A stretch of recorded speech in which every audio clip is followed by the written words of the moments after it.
SWB audio capture, not registered.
SWB audio capture, not registered.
SWB audio capture, not registered.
SWB audio capture, not registered.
SWB audio capture, not registered.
SWB audio capture, not registered.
And saludos programas, and welcome to session 1 of El Juego, a Pathfinder 2E campaign set in the Latin American campaign of Boricubos and Koboa. I am your game master, Adolfo the Nerdy Puerto Rican, and I am joined by my wonderful players who are going to introduce themselves right now. Let us start with Connor. Let's start with you. That's me. Hi, I'm Connor. I will be playing Senisa, the Anabaguan Duskwalker investigator. You can find me on a bunch of stuff over at Vibe Tribe Productions. I'm currently in 3 games over there, and I look forward to you finding me in that spot that I've said, Vibe Tribe Productions. Yeah, thank you very much. Excellent. Next, we actually have a player who was not here for session 1, but was on board from the very beginning. That's Vince. Vince, go ahead and introduce yourself. How's it going? I am Vince Smith. I will be playing Lazarus, a Duskwalker summoner. Yeah, you can find me pretty much Procat Studios. We do painting and minis, or Etsy shop, and a bunch of other stuff that I'll talk about later. Excellent. Next up, we have Anna. Anna, go ahead and introduce yourself. Hi, I'm Anna, though I also go by Riley. You can choose which you prefer. I use they them pronouns, and you can find me everywhere at Peculiar Planets, and also every Saturday I play Vampire the Masquerade over at the Misadventurers League. Excellent. We do have one more player that's going to be joining us later. That is Alice. But we are going to start off. We're going to go ahead and start the game. So, last session was our character building session, session 0. However, at the end, we did have a little bit of time, so I did set the stage. And what had happened was that it was a regular Tuesday for everyone. They were going about doing their thing when all of a sudden there was an intense light, almost like a flashbang, and then following that, earthquakes started to ravage the areas, both in Boricubos and on the main continents of Golarion. After everything had settled, everyone was dealing with the aftermath of the earthquakes locally, yes. However, they realized slowly, after a few days, a week, what have you, as information started to disseminate out, that a new landmasses, new continents had sprung out of nowhere in the southwest ocean of Golarion. Golarion being the planet that the main Pathfinder adventures are set on.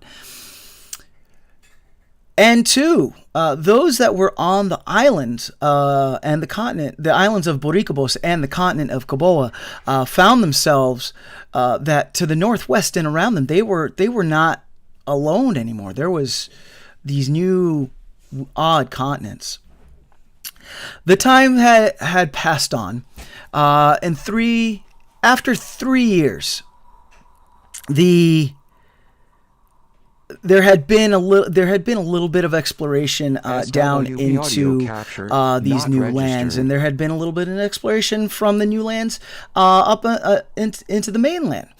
What had happened in this 3-year time span is that communication was established between the caciques, the tribal peoples, and the other leaders of this island network known as Boricubos, and the main leaders of Golarion, of the main continents, I should say, of Golarion. And they have come together to make a a treaty, if you will, because of course the main peoples, the main continents of Galarian, they wanted to explore this new and interesting islands and countries that have shown up, and the people of Boricubos and of the continents wanted to find out more of these new peoples that are now almost their neighbors. So within this three-year time span, the treaty was formed, but more importantly, a main settlement, if you will, which people have been using as a launch-off point to explore further into the islands. This main launch-off point is called Port Bical. Port Bical is located on the northernmost island of Boricubos. On the northernmost island of Boricubos, and is in essence the gateway to the rest of the islands, because for whatever reason, every other way that people have attempted to get into the islands, they have never been heard from again, and just assumed lost at sea or killed or what have you. So we are going to start with Anna, your character, Trygve. Did I pronounce that correctly? Trygve. I also Trygve. realized I didn't actually announce who I was going to play. So I'm playing Trygve, a shadow sorcerer elf.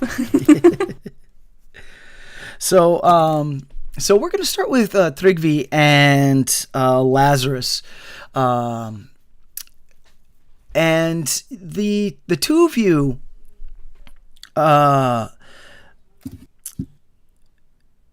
have been on a ship for the better part of a week.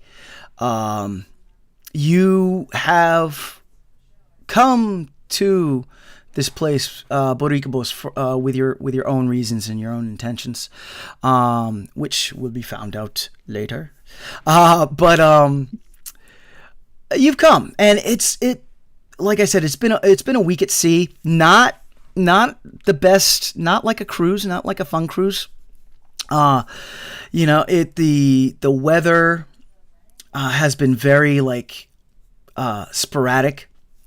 Some days it's been good sailing. Some days you get hit by these storms that toss your boat around. As a matter of fact,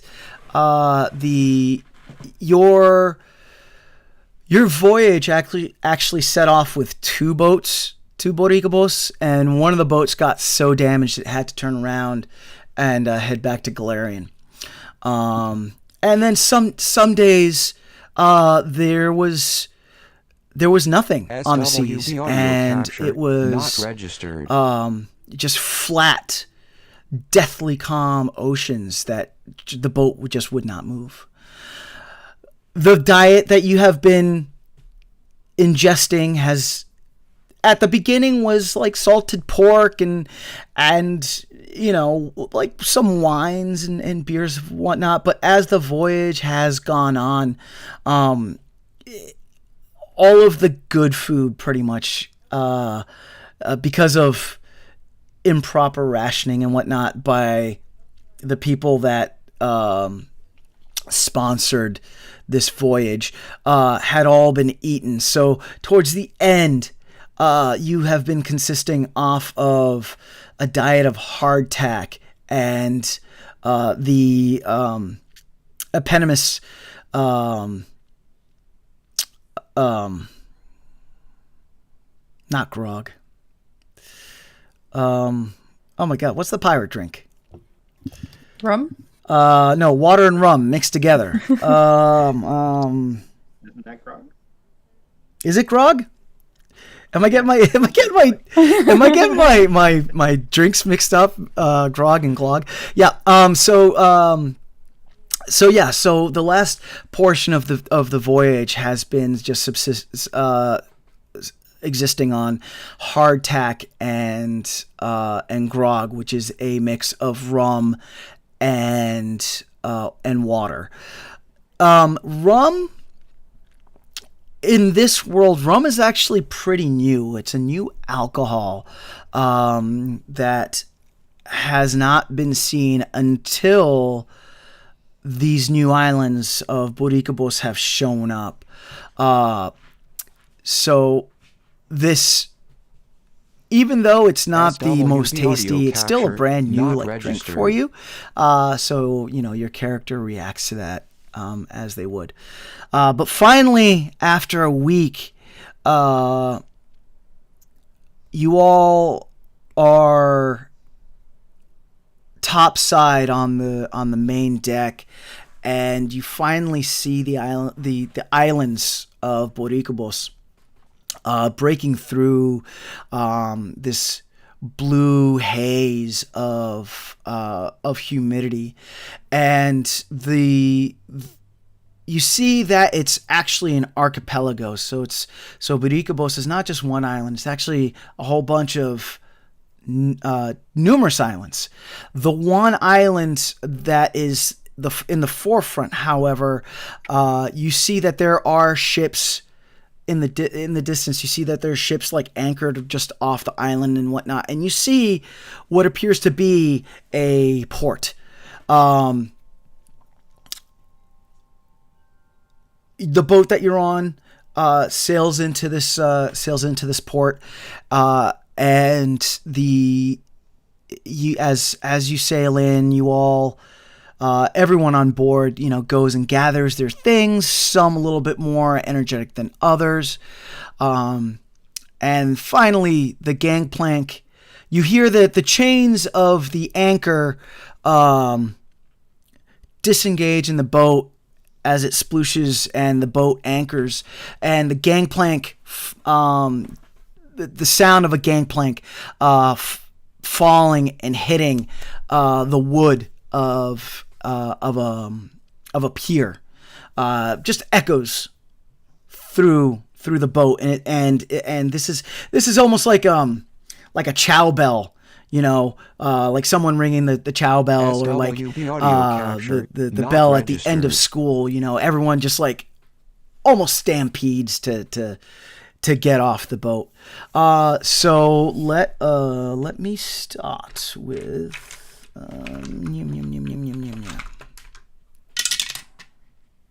Okay. So Lazarus, can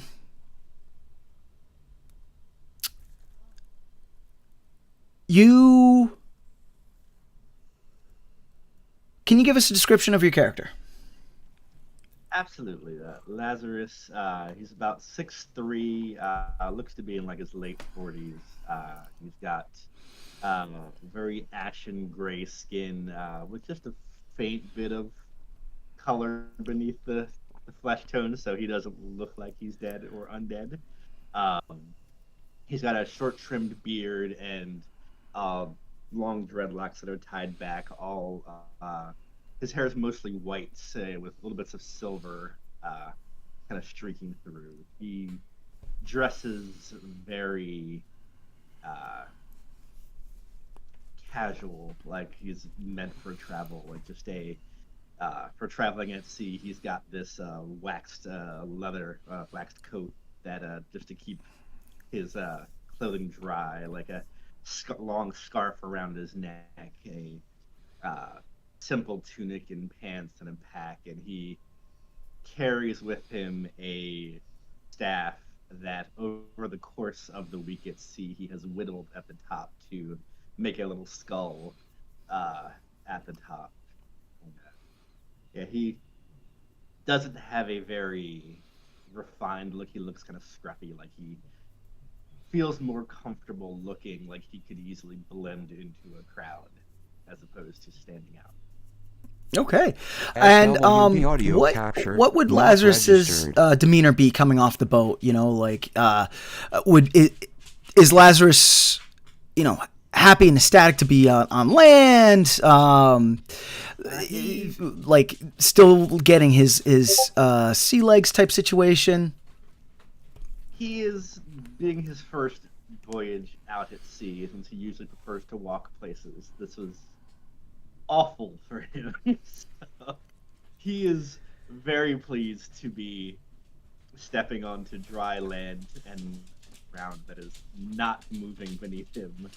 And he kind of just takes a moment and just kind of kneels on the ground, runs his fingers through the sand, and just takes a deep breath as he settles himself before taking a look around and kind of seeing what the general vibe of the area around him is now that the world is not constantly pitching to and fro. All right, excellent. So then, a little bit after you, Trygve, can you describe what Trygve looks like? What Trygve is wearing? So Trygve uses he/they pronouns, and he's got like a darker gray skin and very vibrant but darker blue long hair that reaches about here. Wears an earring with a moon's little charm on it. Has very distinctly his right eye is completely. His eyes are generally white, but his right eye is damaged. Has a little scar that goes across like that. He wears completely black clothing, including like a black cloth and like knitted thing of his gloves. Has a little sickle hanging from their belt. And as far as their demeanor goes, they traveled a lot, are indifferent about boats, and but are, despite sort of looking neutral and are very hard to read, do feel relieved to finally, not necessarily be on land, but just to have survived this journey, considering what happened to the other boat. But when the other people are sort of trying to really quickly get off, Trygve instead just sort of doesn't make any haste and just waits until he can sort of freely walk off without having to bump into other people. Okay, all right. So as the two of you get off the boat, you are your senses are bombarded. The first thing that you both notice is the change in weather. Down here, it's for some moments it's hot, and there's a humidity that almost seems oppressing, but then a breeze blows in from the ocean, and it's almost like air conditioning. Like if you've ever walked into a room that just had like an air conditioner that like was blowing one way, that it was very cooling and refreshing. Your ears are, normally you've been in a port, so you're used to like the port chatter. However, here there are all these different languages being spoken on this port. So your ears are are just almost like being bombarded by these voices. Also, it's the normal going-ons of a port.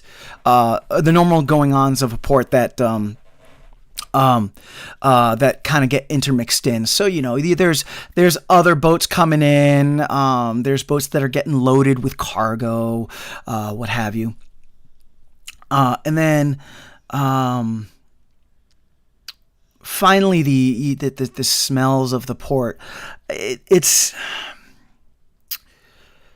so every once in a while you will get the unfortunate whiff of a bilge that's getting pumped out, or a livestock pen that was on a boat that gets opened up, so you have like X amount of times worth of livestock smell that permeates out of a hold type situation. But again, when that ocean breeze comes in, it pushes that away, and there's almost like a sweet smell. And then as you venture off the pier into the port, some other smells start intermingling. The smell of roasting pig, other odds, like the best I can say is like tropical smells, of like fruit and flowers, and also as you venture further into the port, your ears with all the talking going on and all that intermixed with that, you start hearing sounds of music, this music of drumming and singing, but it's like out in the distance and kind of like echoing type situation. So it's a very, very vibrant port that you're coming into. The first thing that Lazarus, you and Trygve, that you think of is, I need to find myself someplace to stay. So, Trygve, let's start with you. How would you like to proceed? Is there, like, when people get off, is there a specific direction I walk in? Like, is there like, or like kind of, is there like kind of follow the crowd situation where it's like, oh, people go this way, so that must be into town, that must be where there are inns or taverns or whatnot? So the gangplank that you came off of the boat on opened up onto a pier. Right, a pier dock, right. Which there really is only one way to go. I mean, you could go to the end of the pier, but like that's the end of the pier, and then of course there's ocean. But the pier dock then does extend to, let's say, like a main drag where you see that pretty much the flow of peoples are heading out into, and on this main drag at the end of the pier, that's where you do see just like the collection of peoples kind of spreads out, where you have people that are leaving this boat and other boats, kind of intermingling amongst other people that are like getting onto other boats and other cargo that's getting onto boats and cargo that's coming off of boats and this, that, and the other. Right. You do see further on, as the port opens up, that the port is located, if you will, or I should say, the city is located on like an incline, like a low grade hill, if you will, as it opens up. So as you look out onto the port, you can see that further into the city, once you get past this pier area, this waterfront area, if you will, that there are buildings of all different constructions. You see some buildings that appear to be from like one area of Galarian. You see another building that appears to be from another. Your audio cut out for a bit. You see one building that appears to be from one area of Galarian, and then you see another building that appears to be from another area of Galarian, but like they're all intermixed, and then in between those are buildings that have a very colonial Spanish look to them, as well, amongst other buildings. So and it just looks like the flow of people just kind of like goes out onto this waterfront and then out into the city. I would say, like, if I see that there are certain places like that would be taverns or inns that look really busy, Trygve would avoid those because they're going to be booked up SWB pretty soon. Because I feel like capture everyone not getting on the boat is registered. looking for a place to stay, Mhm. and would instead venture further into the town, or try and sort of if like the crowd's going in one direction, Turkey go in the other one, and try to find if there's like places there that they can stay at. Okay, cool. Lazarus, how about you? What are you doing? Lazarus tends to make a habit of wherever he goes, you don't follow the crowd, you ask the locals. Okay. So, Lazarus, after settling his senses, would begin to scan as he walks up the plank towards where everything's busy. There's always, in places like this where there's money and business, there's always people who are overlooked, tucked here and there in the corners. So he would start to eye alleyways and corners and nooks and see if he spies any homeless or any children, anyone that looks like they're not quite belonging there, but are there for one reason or another. Okay. Okay.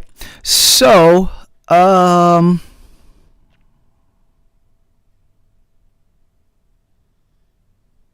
yeah. So you look the first few alleys that you go by, you actually see that that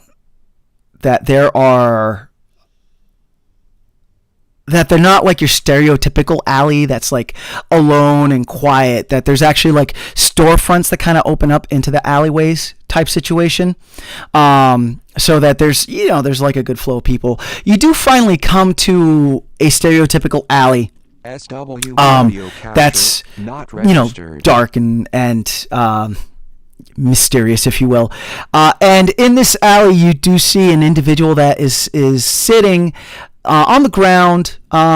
Their back is up against a building, and they seem to have like like a blanket over them type situation. Can you go ahead and give me a perception check?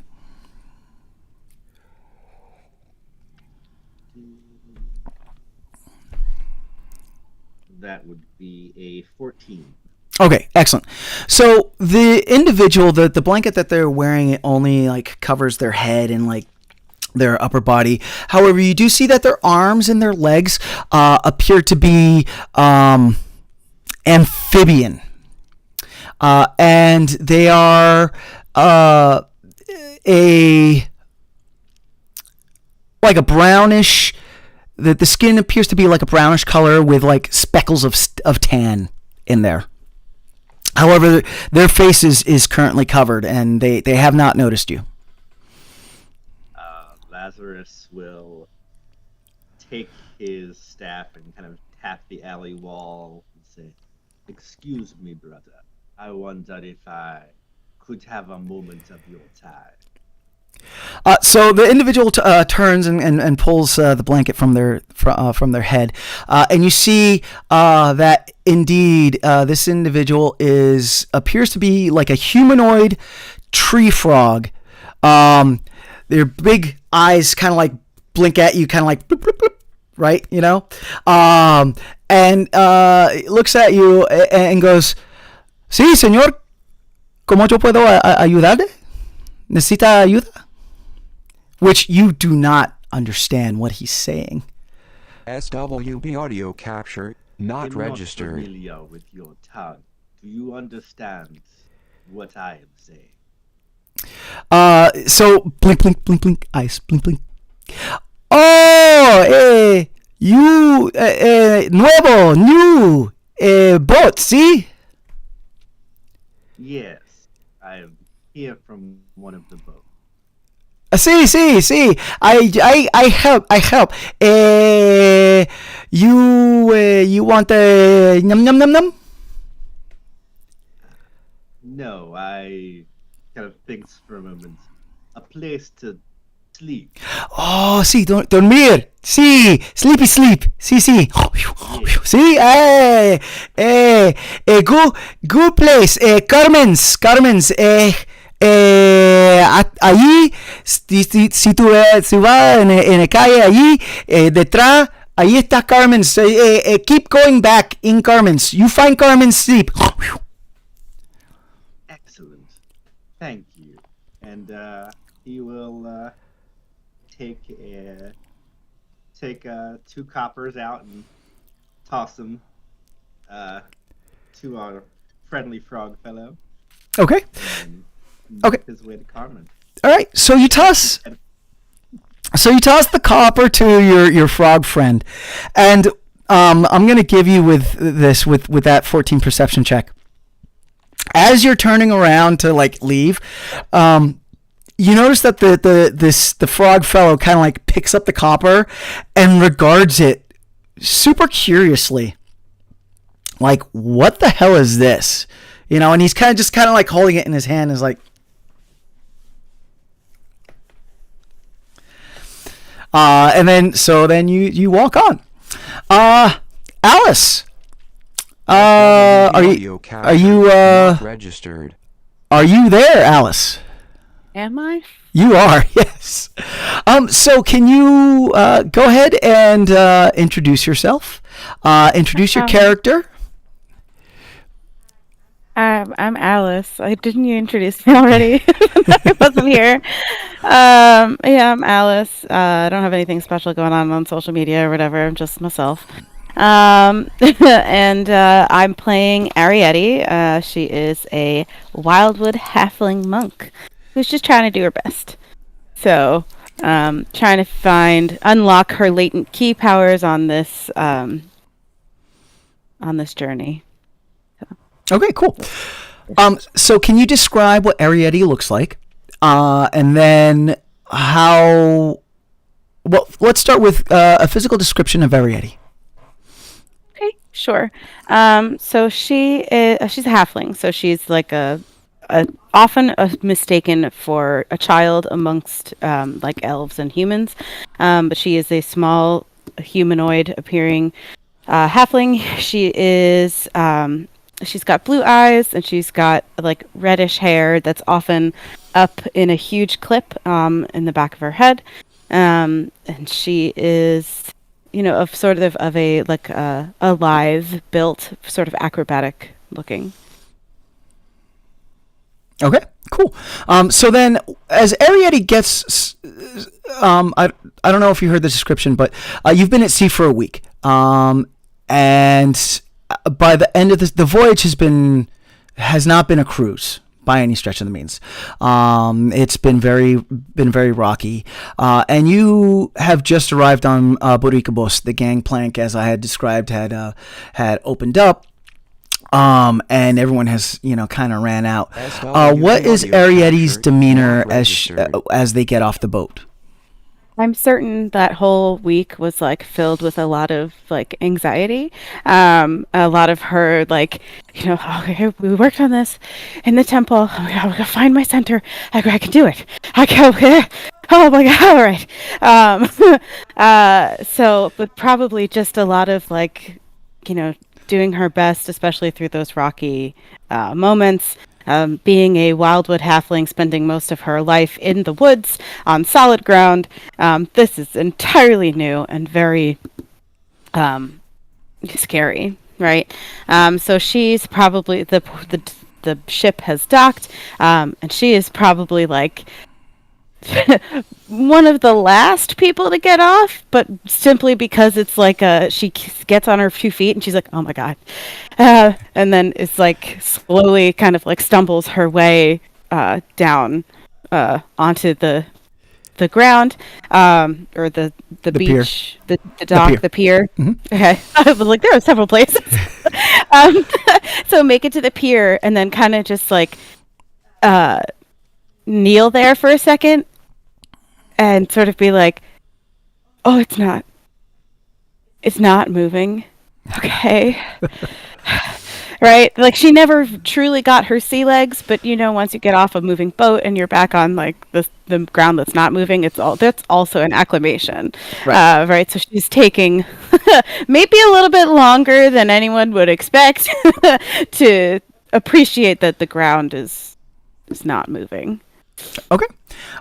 So after a few moments of you appreciating that the ground's not moving, which you're not the only one by the by, there are some people that got on before you and some people that get on like right after you. And it's almost like there's a little SW section of people that like have capture, not collapsed onto registered. their hands and knees, and they're like, you have some that are doing the stereotypical kissing the pier type situation.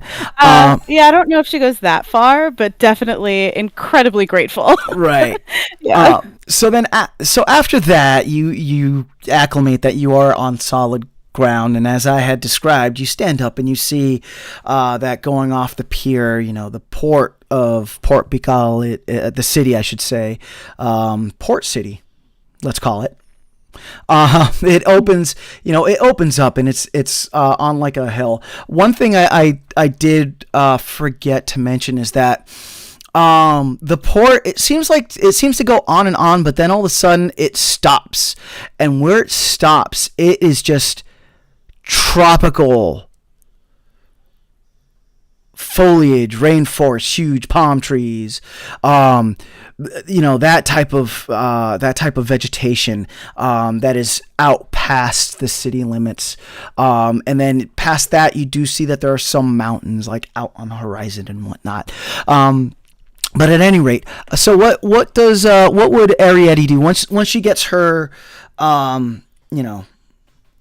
her bearings, and as I had said, everyone else, like the first thought on their mind is, I need to figure out a place to stay, or live or whatever. So what would Arietty do? Yeah, so you're right. Like the first thing on her mind is finding a place to stay. She's going to look for something familiar, and I know, like it's totally like everything's brand new. She's never seen foliage like that. Those gigantic palm trees, that everything is like, it's so colorful. Like she's so used to, like, I mean, in the spring and the summer, the forest can be very beautiful and colorful with all the wildflowers. But these are like a whole different level of color saturation, right? It's kind of like she's like, the contrast is higher, right? Everything looks more intense, and she's appreciating that for a moment. But what she's going to look for is something that has like a semblance of like comfort, as something that she knew from her hometown. So she's going to look and see if she can find something that looks like it's supposed to be like a temple, like where she used to go back home for her monk training, and see if she can find that out. And she's going to start there. Okay.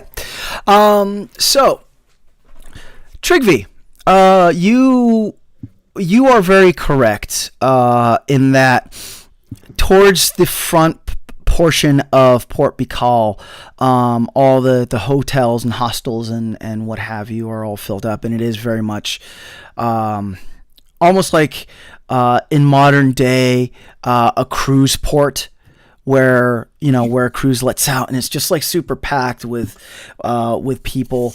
But the further that you go back, it does get quieter and quieter. And finally, you come across a place that you think is going to suit your needs, and you see it looks to be. It looks to be like a two-story. It's a two-story building where the front of it there's like a rounded peak, and in between that rounded peak and this is up on the roof. In between that rounded peak, there's a bell, and the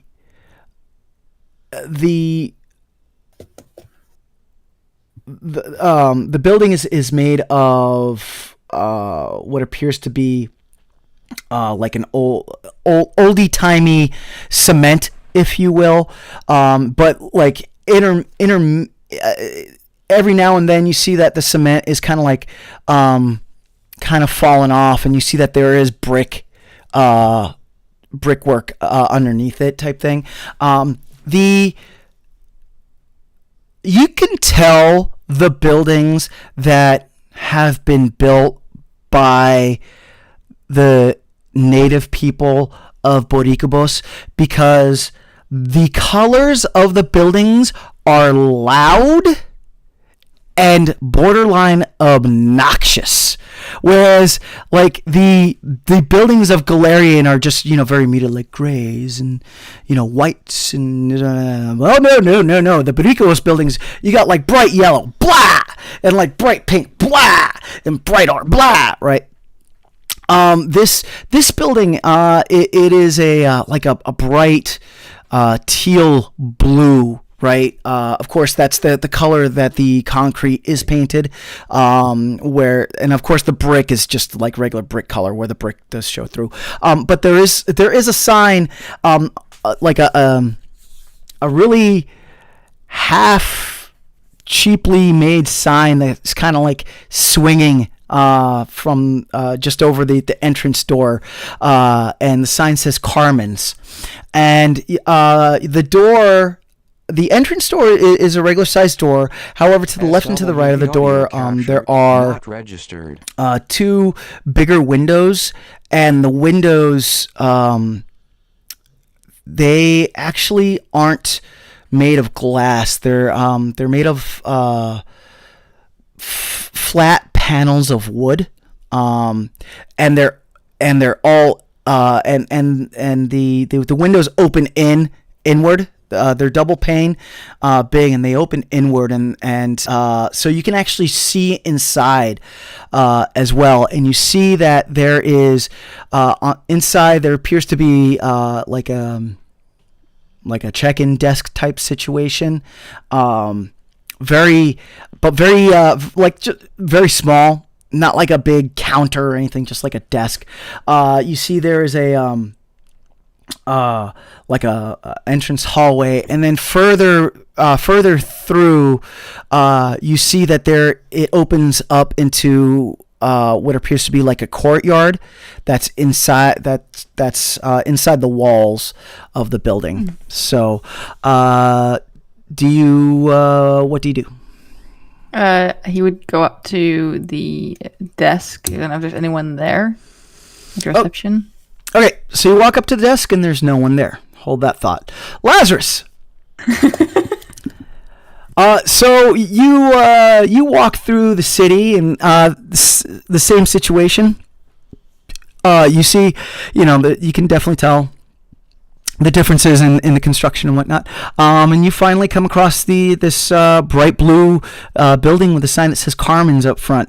And it's just as I described. And you see at the desk standing. You see Trygve standing at the desk currently, and there's no one at the desk. What would you do? Audio capture not registered. Lazarus would step in, pause, and kind of quickly assess Trygve to see if they look like they are staff or not, and then kind of remembering seeing Trygve on the same boat, would give a little bow, like, I'm assuming you are here for the same reasons, looking for a place to stay? That would be correct, yes. But it seems there is no one here. Is there a bell on like the... There's a bell. There's a bell. Just ring the bell. Okay, so you start ringing the bell. Just once. Arietty, so you meander through, and like you stop in at some in some hotels, and you're told that they're all filled up and they're not accepting, so you wander through, and you finally come to this bright blue building says Carmen's. Through the window, you see two individuals that you recognize from your boat ride standing at an empty desk. What would you like to do?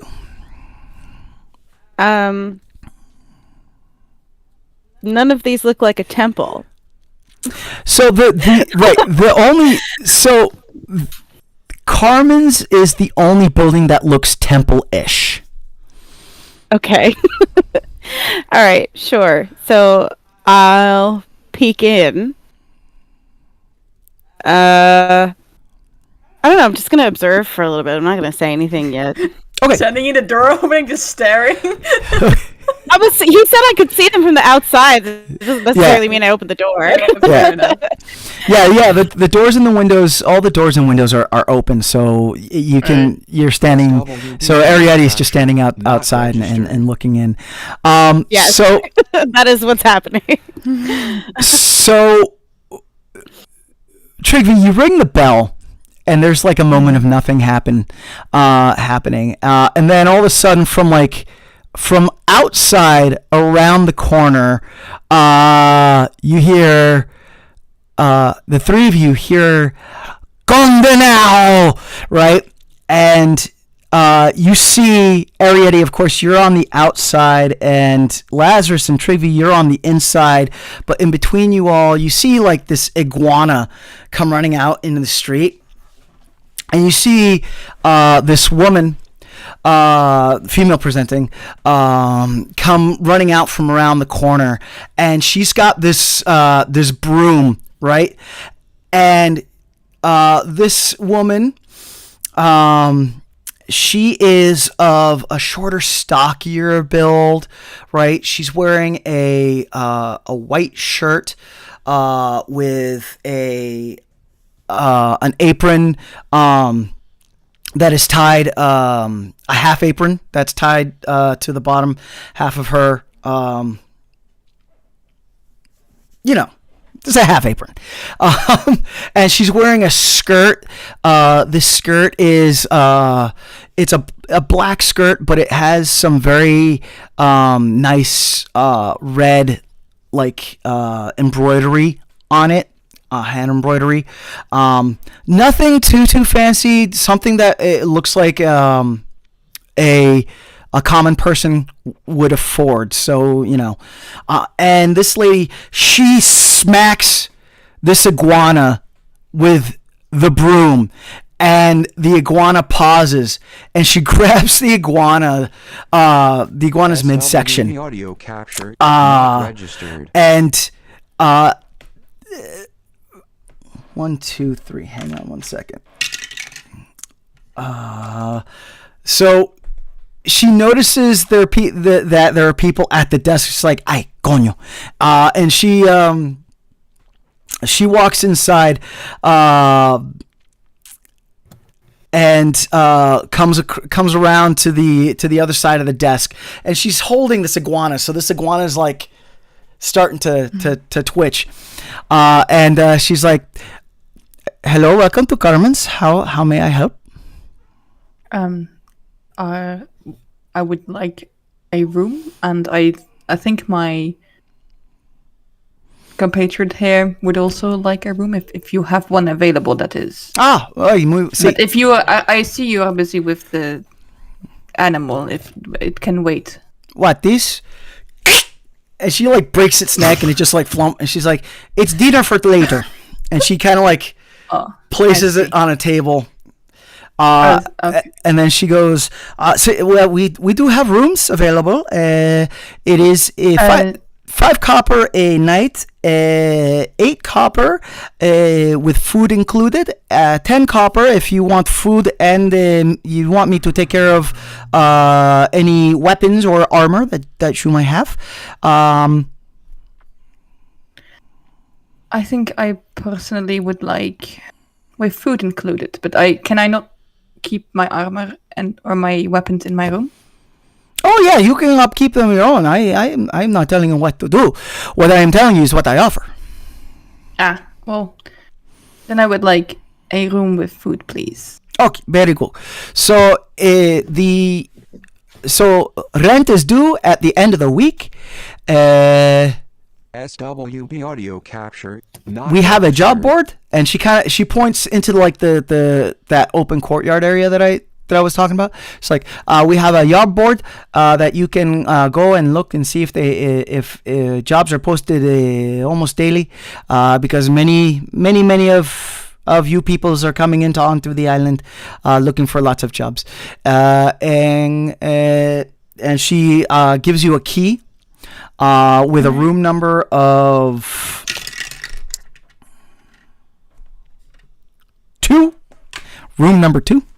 And Right. she produces a ledger, and she says, I just need you to sign in here. And, it's just the ledger just has the room number and just the basics like your name and whatnot.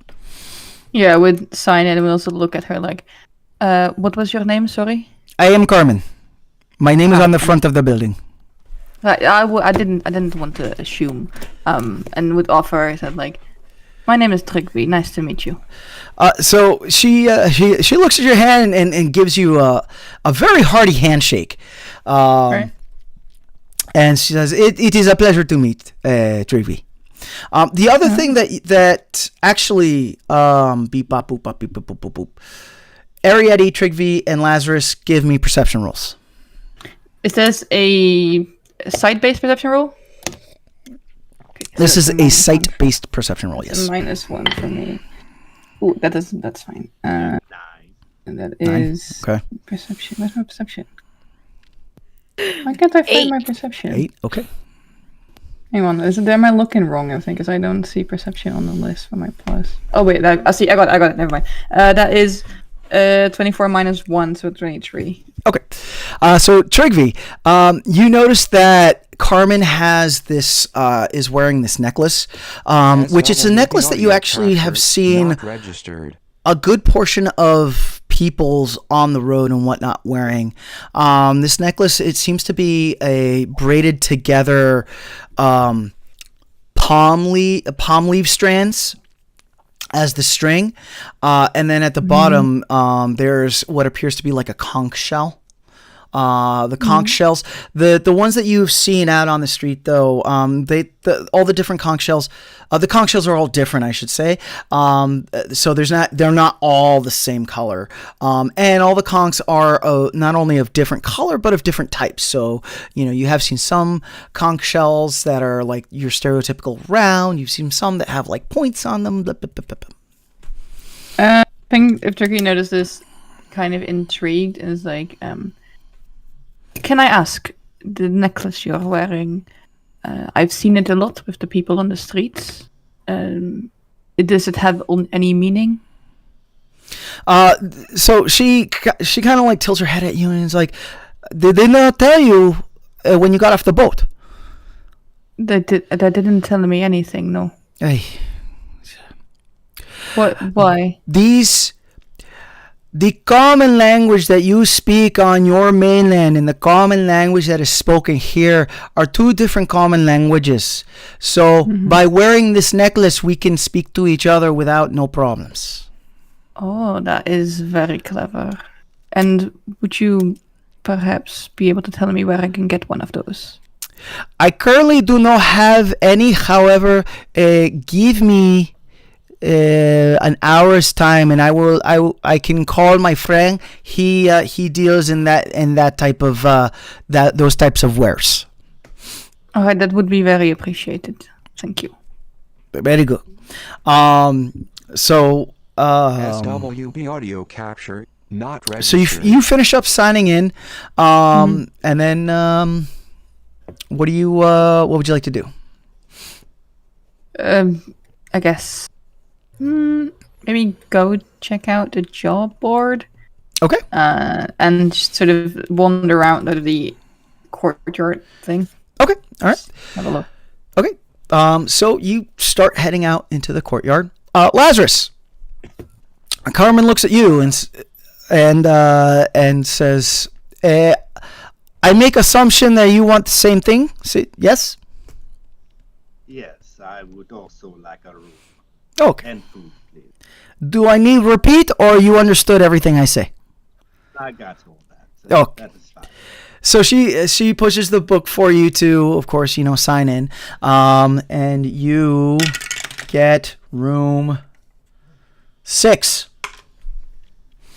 All right. Lazarus would sign his name in the book and take the key. Kind of stare for a moment at the dead iguana that's just hanging over her shoulder. Okay. She's like, Not. yeah. She says, "Don't worry, he's for dinner." I have never had such a creature before. I'm certain I will enjoy the local delicacy. And Oh, he's very good. See, yeah. he'll give a little bow and also head to check out this job board. Okay. So finally, Carmen pulls the book back to her, and like she slowly looks out into the street and looks at you, Arietty, and then just kind of does this. So I think with the whole like kerfuffle with the iguana, it's just kind of piqued her interest, and she's SWB audio sort of capture just not hovering by the door, but registering. inside at this point. So she'll sort of like step forward and be like, do you have I need a place to stay. Is this is this like where I could do that? Yes, I have. I have places. I have place to stay. Yes. Great. Yes. It's five copper per night. 8 copper.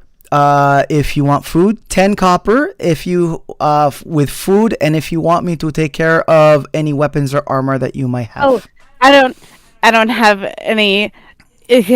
She's like, no armor, no weapons, no armor. I did the food, please. Okay. Then I just need you to sign in, and she gives you a key for room number 4. And she pushes the book up to you, and she's like, please sign in. We have y'all board in the courtyard. Rent is due at the end of the week. Okay, so that's is that 5 or 7 days? He's 5 days. Oh, okay, cool. Thanks. And she'll write her name on the ledger and take the key. How tall is the desk? The desk, dare I say, it's regular desk height. So I guess that's like 4 feet. Well, I'm just thinking because sometimes in like a hotel lobby, right, it's a little elevated. So I'm wondering if she's like reaching for the key or no. Like... This desk is a very simple desk. It's okay. So she'll take the key, and go to her room just to get acclimated. Okay. That kind of thing. So you walk into the courtyard as well. So Arietty, Lazarus, and Trygve, as you walk into the courtyard, you see the job board. It is not hidden. It's like a big board, and it's like a stereotypical taverns like job board where you have like this wanted and this, that, and the other. Standing by the job board, Connor, will you please describe your character? Yeah, so not so much standing next to the job board, but more like crouched, like some kind of Schmeagle-esque thing, is like a bush. And you see that the bush is actually just like a hand-woven cloak of like palm fronds and like different like mosses and lichens. And in the shade of the job board, you see what looks like a mangrove sapling with ashen and dried and kind of burnt bark for skin. And this is Senisa. And Senisa is, that picture of, like, I think it's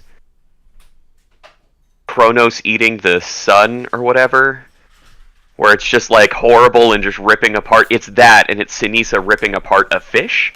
And as the three of you see her, she slowly turns over a shoulder, fish guts in her mouth, and goes, "Hi, I'm Senisa.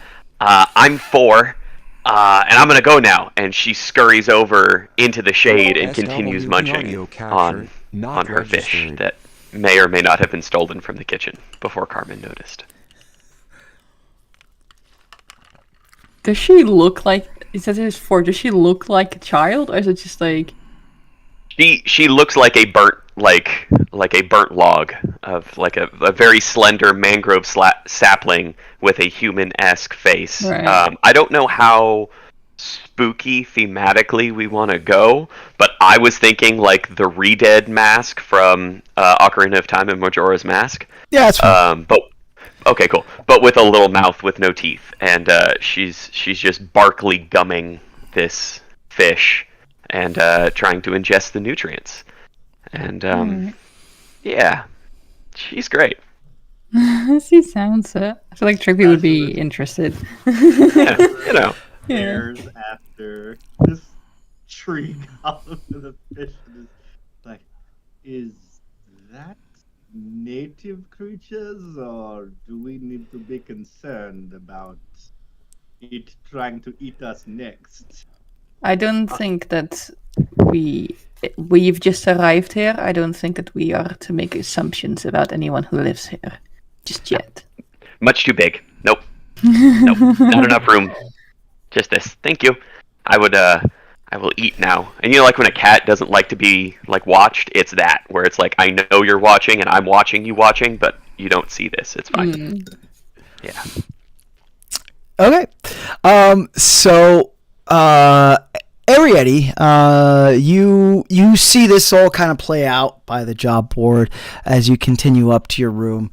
The rooms are very, very basic. It's just a bed, a chest that with a lock on the chest that it shares. The lock on your chest shares the same key as the key to your room. And everyone's room key is different, so no one can use the same room key to get into, But yeah, so there's a bed, a chest, there's a cupboard, drawers, I should say. I'm sorry, drawers for you to put your clothes in. There's a very small desk, almost like a folding dinner table type situation, and chair that you can like sit, and on top of this there's like there's a candle. There's also some candelabras on the walls with 2 candles, so that's like your at nighttime your main source of light. And then boop boop boop boop boop. The last thing, I'm forgetting something. What am I forgetting? Yeah, that's it. If I remember it, I'll toss it out later.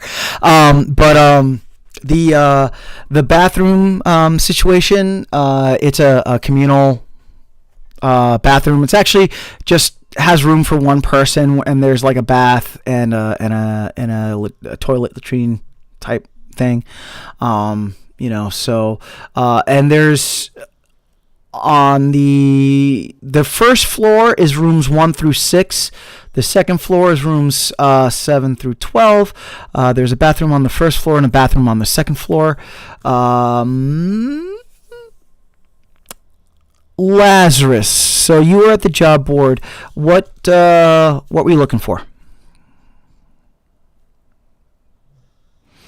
SWB audio capture not registered. Just to see in general what's on there, what kind of jobs they offer that might be of interest, because being on this new island is curious to see what kind of jobs people seem to be like, anybody can take this, but also what are the unique ones that are like, that is a very specific request.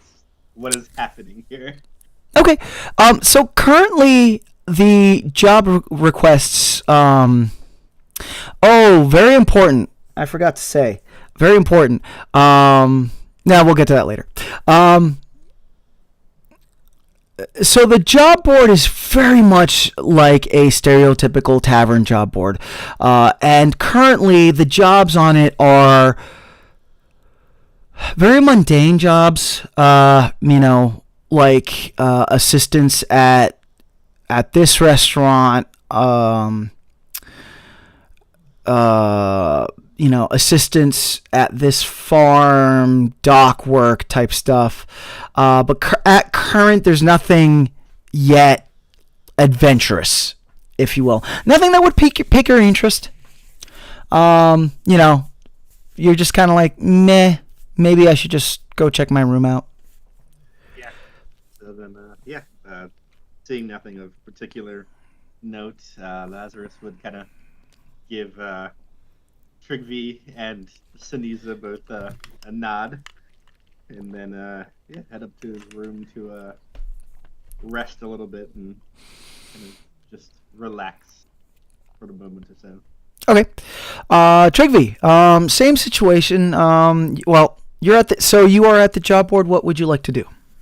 Well, guessing also having seen that there wasn't anything of interest. Senisa is still there? Capture, not registered. I think you would go up to her. Sort of. How tall is she?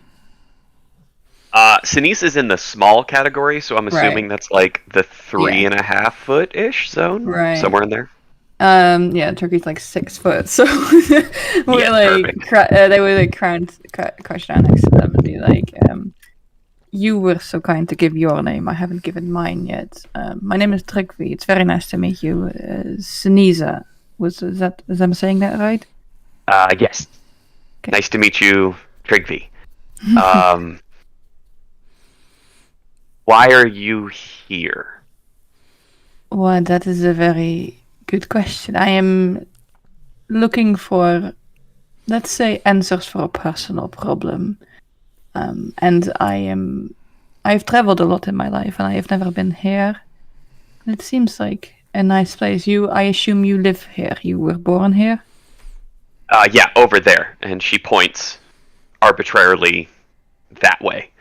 Just random that way. Just that way. He's like, right. And now you live in this building? No. Can I live in the courtyard? Can I Yeah. So the outside. Let me explain the outside. So on the outside, if you're standing in front of Carmen's to the left, there is actually like a fenced-in garden area that is tended to by a goblin. That fenced-in garden area does give. There is an archway that leads into the back, and in the backyard, it is actually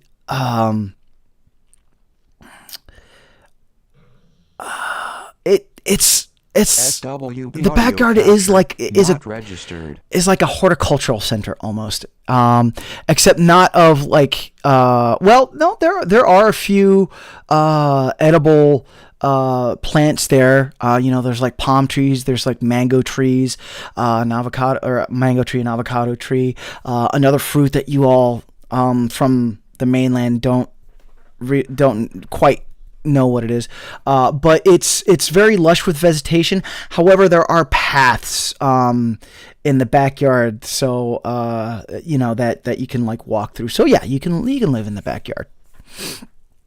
Yeah, I live everywhere that I am because like I promise I'm alive. I'm definitely not dead. Definitely not. Yeah, but I'm staying in there. That's over there with my goblin friend. What is your friend's name? Happy birthday. Happy birthday. All right. It'd be like, well, it's very nice to meet you, and thank you for talking to me, because I don't know if everyone would be able to or would be willing to talk to strangers. I imagine there has been a great influx of people coming here, and maybe not Oh. everyone is very happy with that.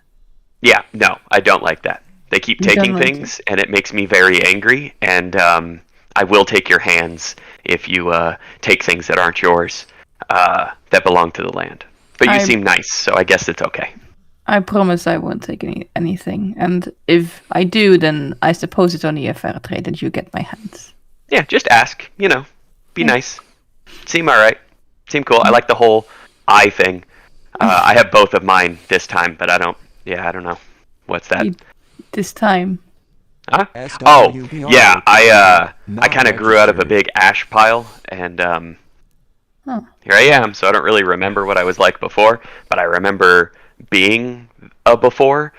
But I think in the future, we'll talk more about what's going on with my people. But for now, it's nice to meet you. It is nice to meet you, and thank you for the compliment. That is not a compliment I get very often, if at all. That's weird. I suppose how you look at it. But will you be here later? Probably. All right. Well, I will go see what my room looks like, and I hope to see you again. Yay. And just gets up and just walks to get to their room. All right. So let's actually take a 5-minute break. We will, for the watching audience, we will be back in 5. So don't go anywhere, because now the adventurers have gotten to their starting point. So now every adventure does need a starting point. So come back in 5 minutes, and yeah.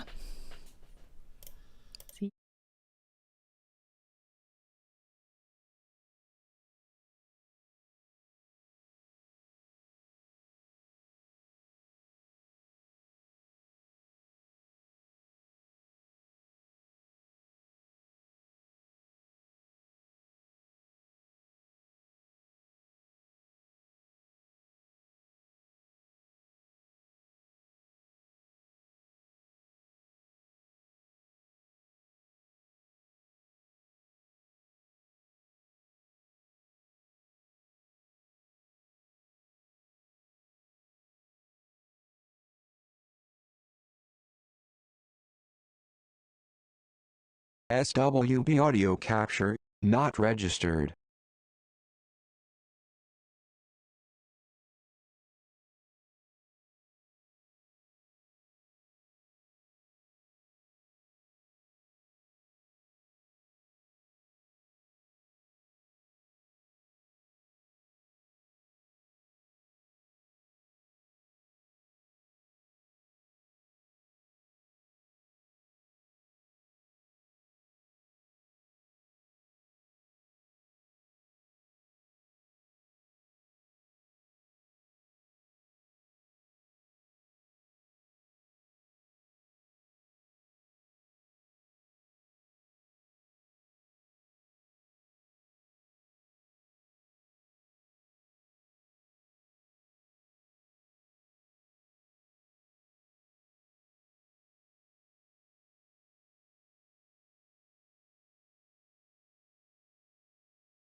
SWB audio capture, not registered.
SWB audio capture, not registered.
SWB audio capture, not registered.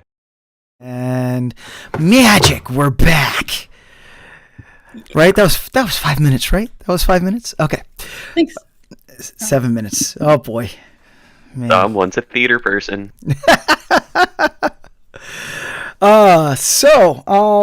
Everyone has found their way to Carmen's.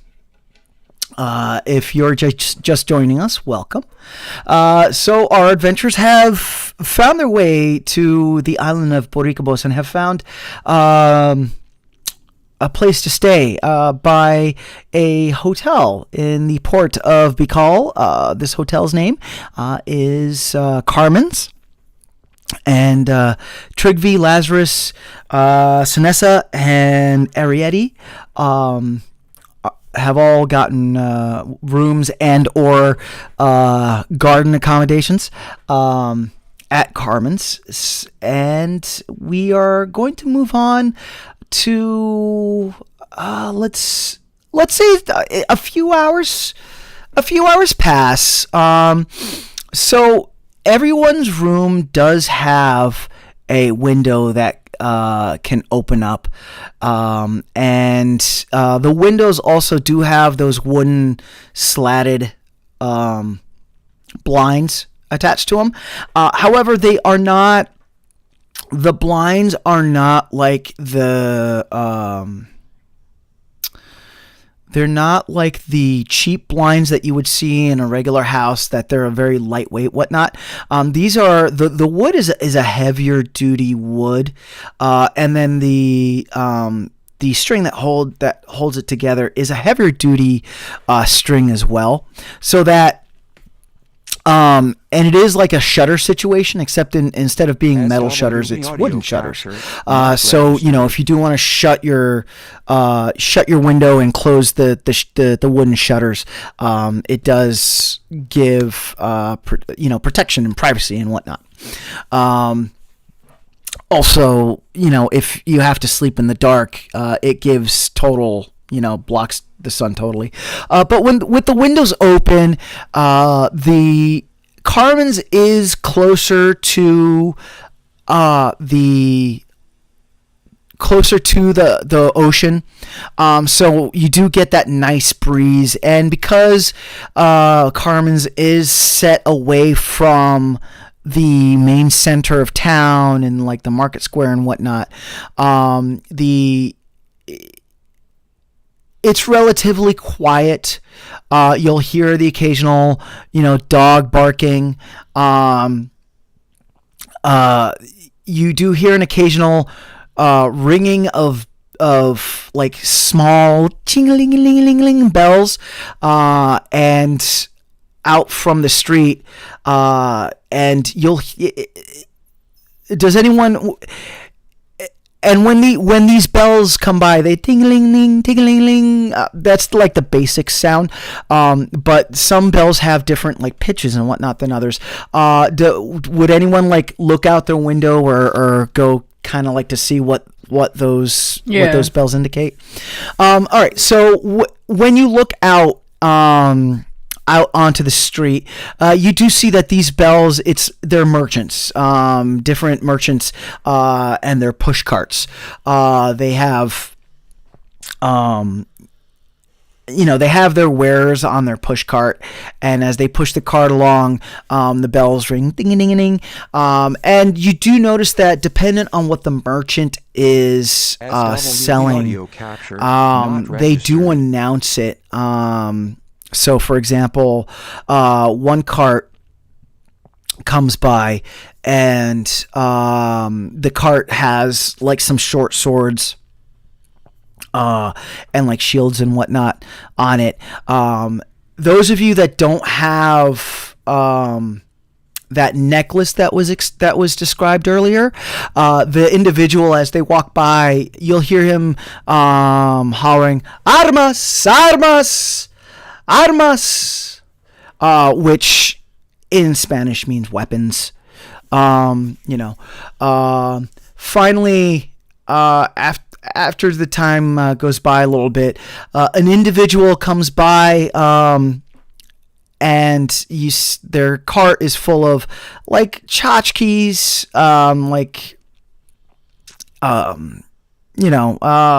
necklaces and jewelry and whatnot. If you're in your room, Carmen will actually come and knock on your door and be like, "Necklace vendor is here. If you want if you want one of the necklaces, necklace vendor." Trygve would go outside to thank her and then go outside to get one. Okay. Arietty, am I assuming that you go out to the necklace vendor as well?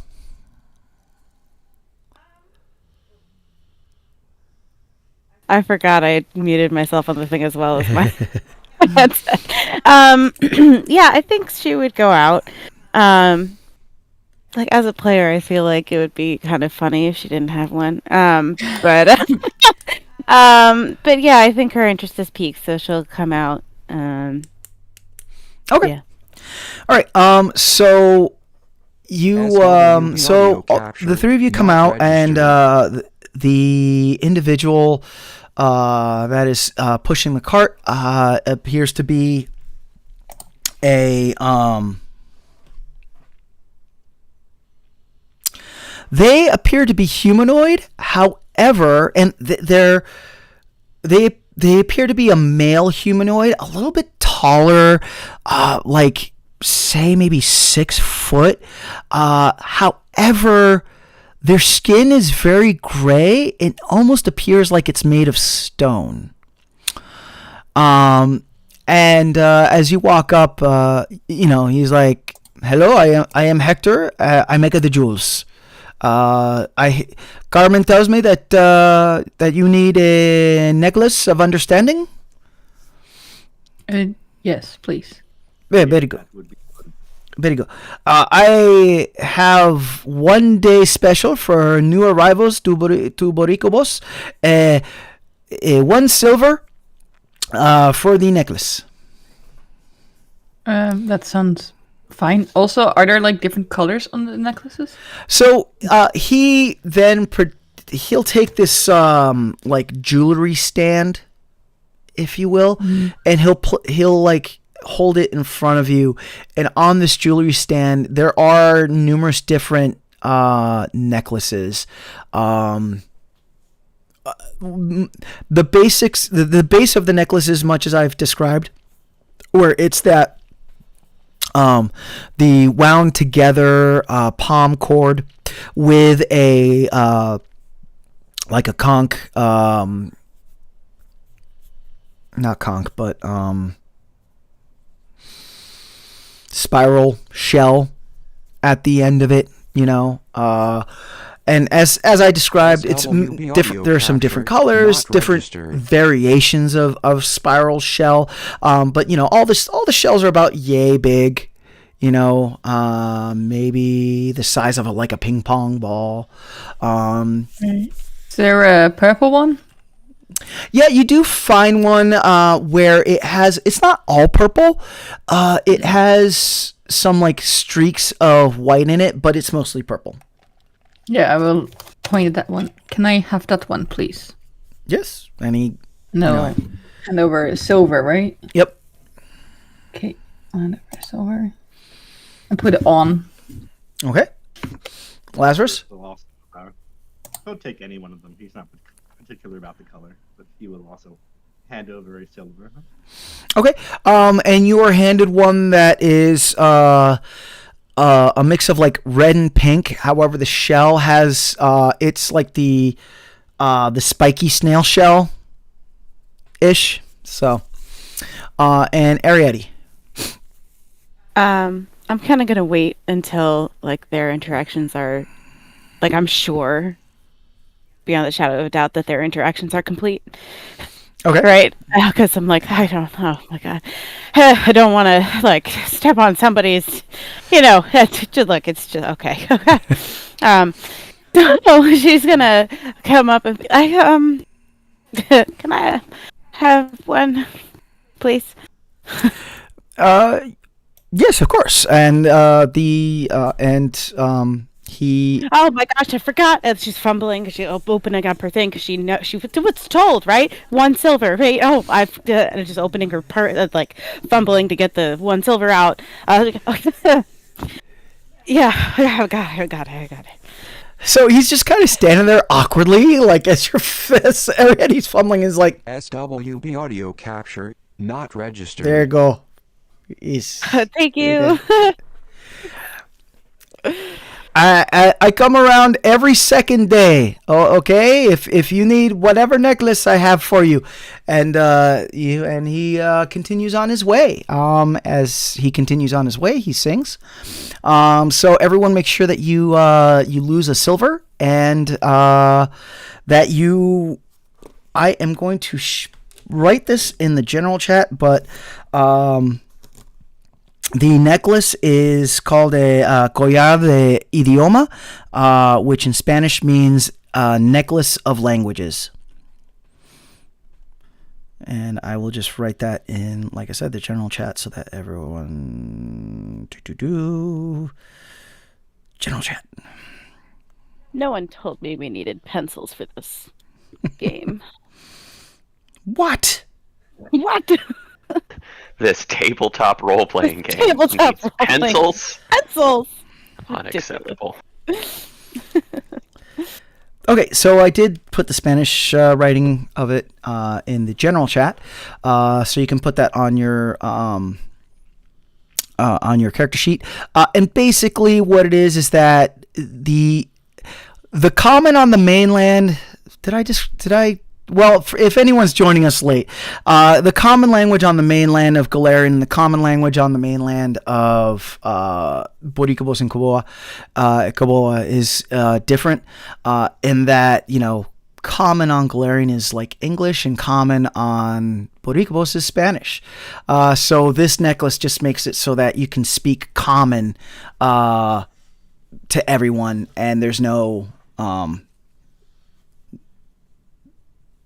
and there's no differences. So if you're from Boricubos, everyone is, while wearing the necklace, everyone's speaking Spanish, even though they're speaking English. And then if you're from Galarian, anyone that speaks Spanish to you, is speaking English, that type of situation. This does not affect any specific languages like Elvish or Ackland or any of those draconic, those specific languages. Those you would still need a spell to decipher, or would have to be trained in speaking those languages. So, and then after that, Carmen comes out. You all do notice that the only people that come out are the three of you. But Carmen steps out to the three of you and says, "Oh yes." Can I interject? Yep. Senisa was right behind Arietty the entire time. Oh, okay. Like the entire time. Did not make a noise, did not do anything, and was just right there the whole time. Does Senisa want to be stealthy about it, or? I don't know. I guess that's up to everybody else. But I'm not...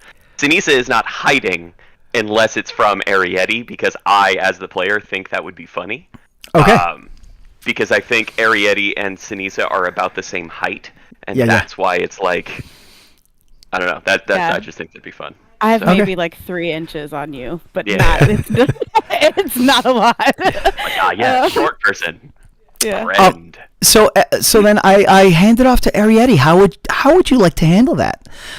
I would like to roll a perception to see if she even notices, right? Because right now, like, her entire brain is focused on this interaction with the vendor and just living through that moment.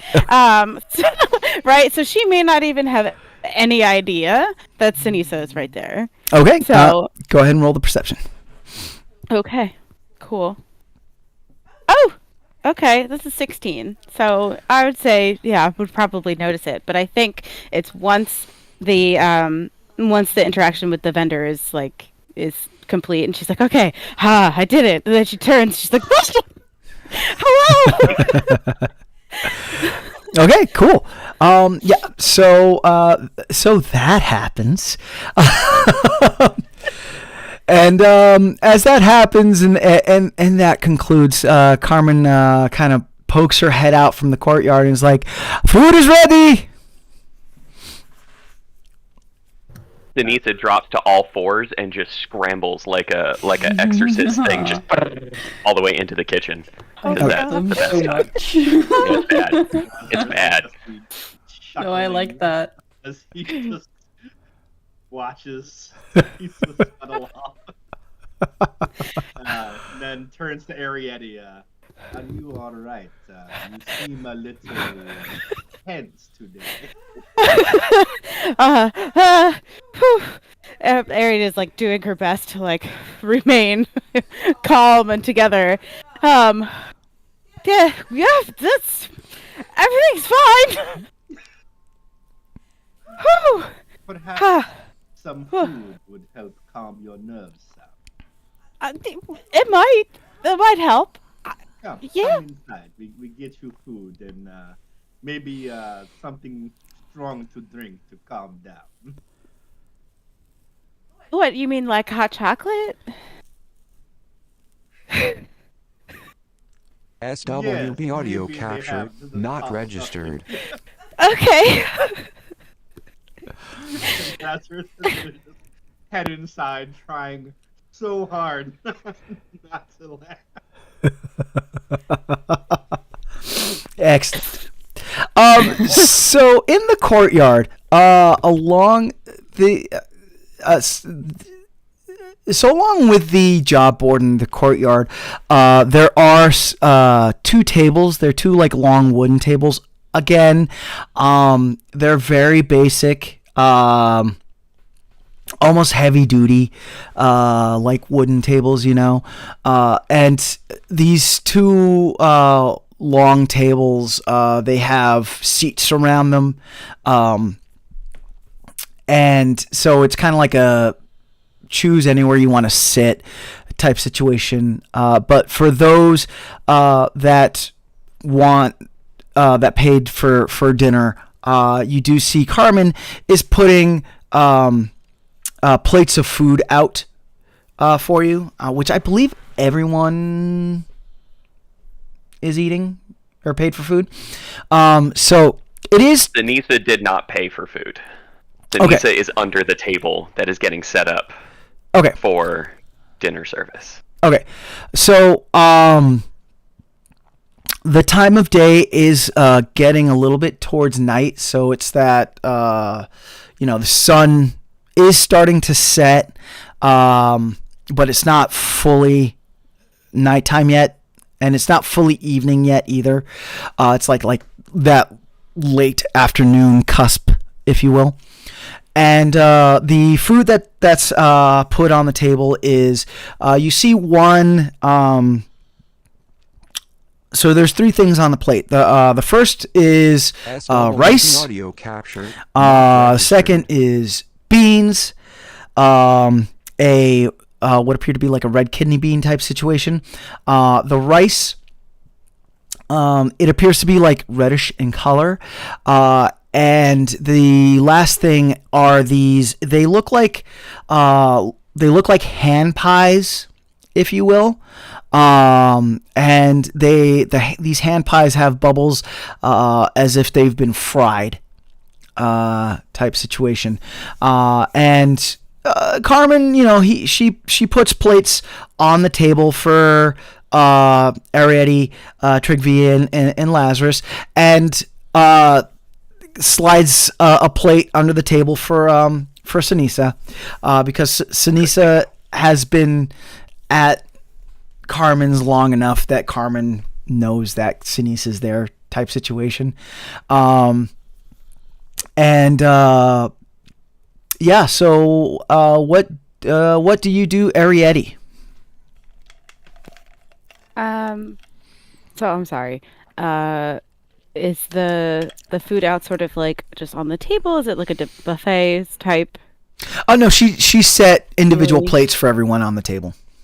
Oh, okay. Yeah, then I'm just going to find a spot at the table.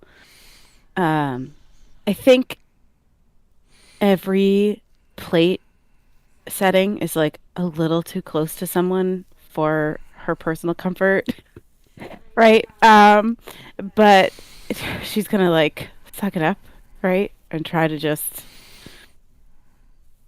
get through it. Yep. Yeah, so she's just gonna pick a seat. Not, I'm assuming it's like a long table. Hopefully there's nobody at the head of the table. She doesn't want to sit there. Not registered. Absolutely not. So yeah, that's what she does. Okay, cool. And then I guess just starts, she doesn't know like any like she's like are there like too many forks? Like what is the setting, the plate setting that we're looking at here?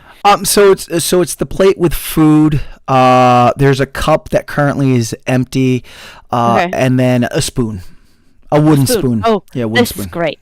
Perfect. Just one spoon. Okay, I can't do anything wrong, right?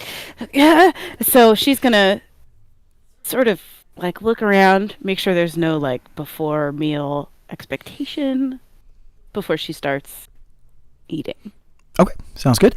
Lazarus, what do you do? Lazarus will sit at one of the set dining areas. He will set his staff next to him, and then he will reach into his coat and pull out a small stone carved into a little skull, and kind of sit it next to him, next to his plates, and then he will start to enjoy the food, and every now and then kind of looks like he's like mumbling something at the stone, but otherwise it's just eating and kind of observing the courtyard to see what everyone's doing. Okay, and Trygve, what would you do? So they're gonna obviously sit down to eat, and while they're eating, pull out a parchment and a quill and start writing an elven a letter, but like sort of casually, so like take a bite, and then while they're chewing, so writing, and then drop the quill to like take a bite again, and sort of very relaxed. Not registered. Complete opposite of Arietty.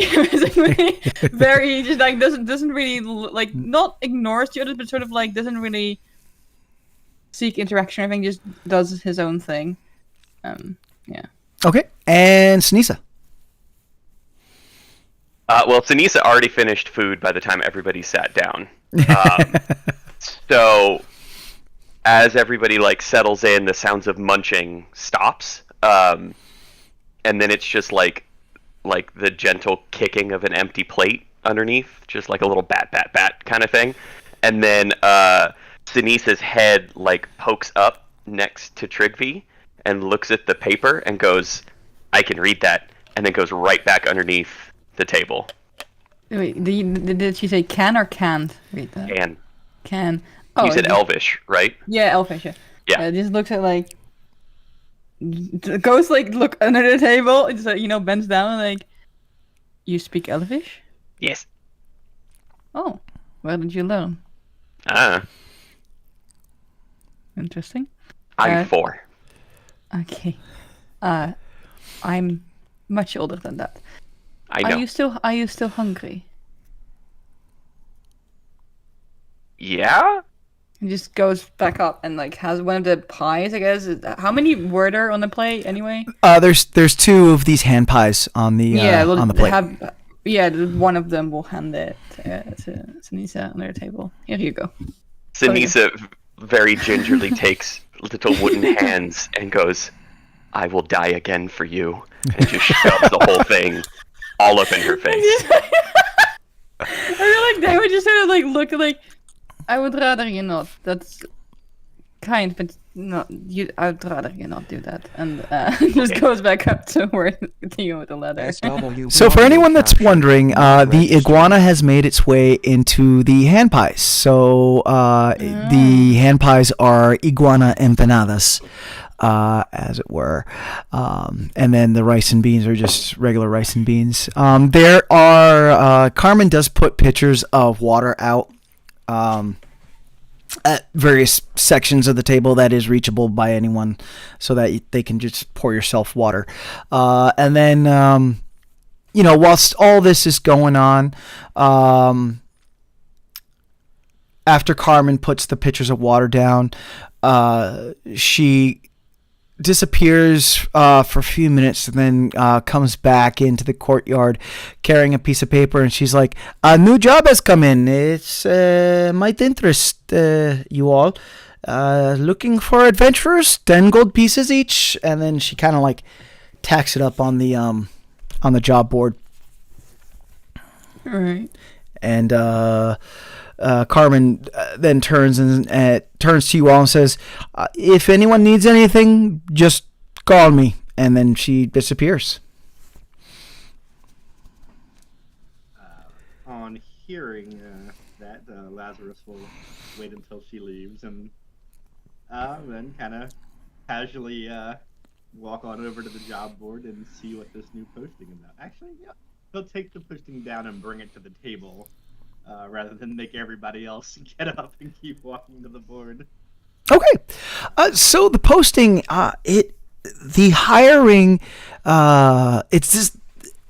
So this poster is very different than the other ones that are on the board currently, because the other ones that are on the board, you can tell, are like very handwritten, not professional. This one, however, is been like typeset. By like maybe like a printing machine or something like that. So it looks very professional. And at the top, it's used in bold letters. There's the New Lands Society looking for adventurers to retrieve Mikhail Albier or diary. Inquire at, and then you see that there's an address for a bill. There's an address that you would have to go to inquire. What were his names? So the hiring company or individual is called New Lands Society. Yeah, and then. And you're looking for a Mikhail Albier. Or their diary, or their diary, like the or their diary. Yep, like a book book diary. Yeah. Yep. Okay. And all inquiries to be made at this address, and it has the address that you have to go to inquire about the job. Right. You wrote that name wrong, but that's fine. Would I know anything about the New Land Society? No. No. However, just really quick, Lazarus, would you read out the job posting? Yes, I would. Okay, cool. All right. So the New Land Society, no. However, you do recognize that name of Mikhail Albier. And you would recognize that name because SWB audio capture. you would recognize that not name. registered. Words function. You would recognize that name because there have been rumors in the Anabagua that some things have disappeared, and things in conjunction with that name. Okay. Senisa is going to tug at your cloak, Lazarus. Tug. Yes. Can I help you, little one? Yeah, take me there. Take you to the address. Yeah, I'm gonna do that. Excellent. I was thinking of doing that as well, so I would be happy to bring you along. Okay, good. Thank you. Trygve, Arietty, either of you interested in joining our little party? I suppose it wouldn't be bad. I haven't made that many plans yet, but can't hurt, right? That is paying 10 gold apiece, so Yeah, it's not bad. definitely better than dock work or farming, unless farming is your particular flavor of entertainment. I mean, farming is a very respectable job, but it's not my cup of tea. No. I do not think you would brave the seas simply to become a farmer. No. Definitely not, no. I mean, maybe, right? You know, but yeah, like the restauranting thing, like not my, definitely not what I'm good at. So, but yeah, we could audio capture, not go look registered. for Mikhail. What is it that you are good at, Arietty? You seem very nervous about a lot of things. Yeah, I guess, sure. I'm good at, not getting hit, and I'm good at,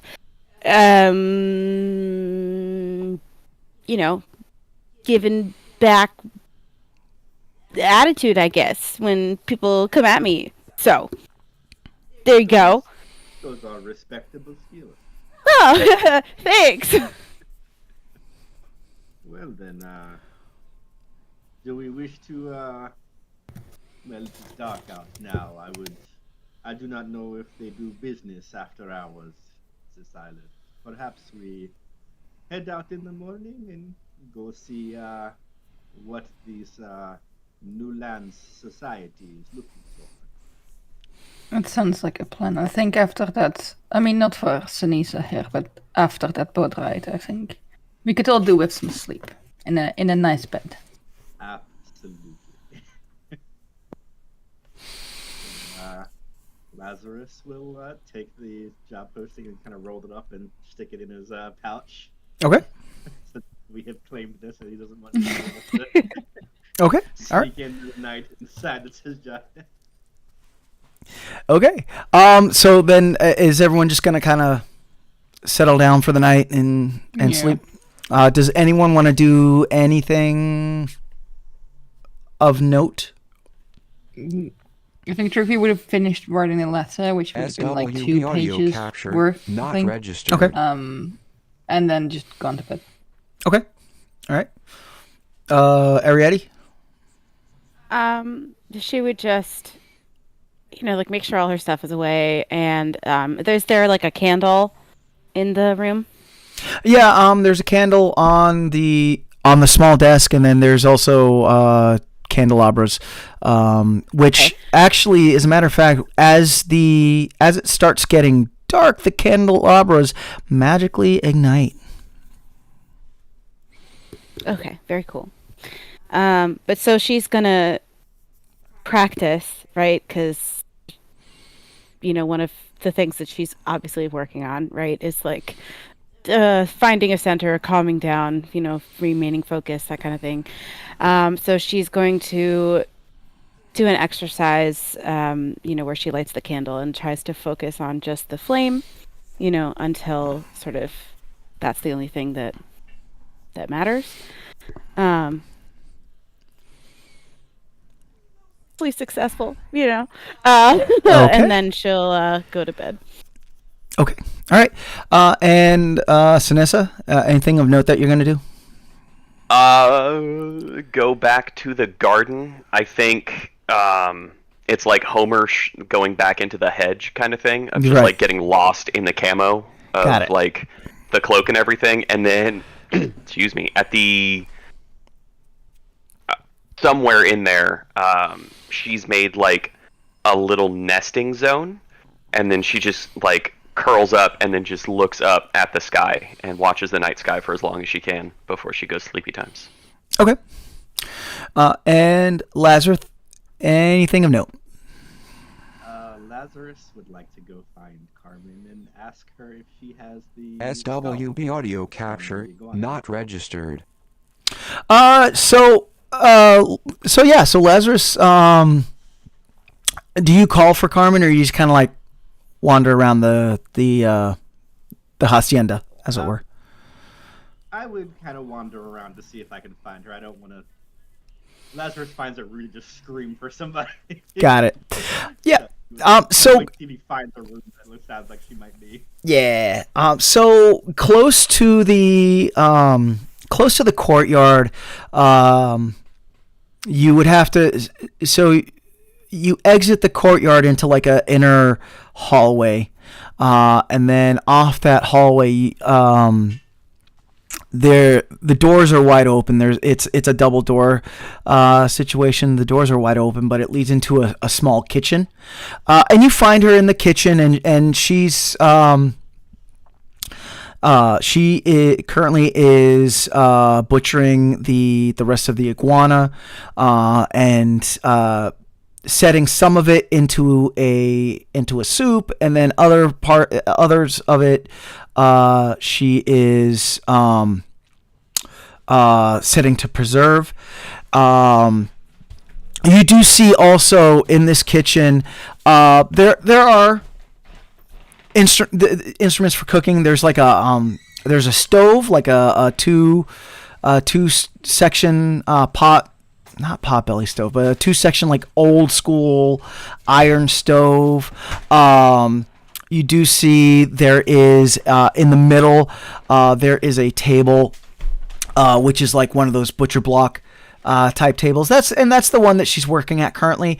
Off to the side, there's another table that you see. That you see pots that say like flour and whatnot, which is where she would prepare like the non-meat stuff and whatnot. Hanging from the ceiling, there are like chunks of pork leg and other various cured meats. And also vegetables and fruits hanging. But as you walk in, she looks up and is like, okay. Lazarus, how may I assist? Good evening. I was wondering, perhaps, the iguana that you killed earlier, do you have its skull still? And she kind of like motions to a pot, and she's like, "It's in there. Yeah. Would you like me to get it for you?" I mean, if you are not using it. The skull you can now eat, but the meat makes very good stock. But I don't wish the meat, but I would like the bones itself. Very good. She takes a ladle and kind of like fishes around in the pot and produces the iguana skull and hands it to you. Thank you. And he will turn and exit the kitchen and go out to the courtyard and by the job board dig a little hole and whisper a prayer over the skull and then bury it by the job board. Okay, cool. And then go to his room. Alrighty.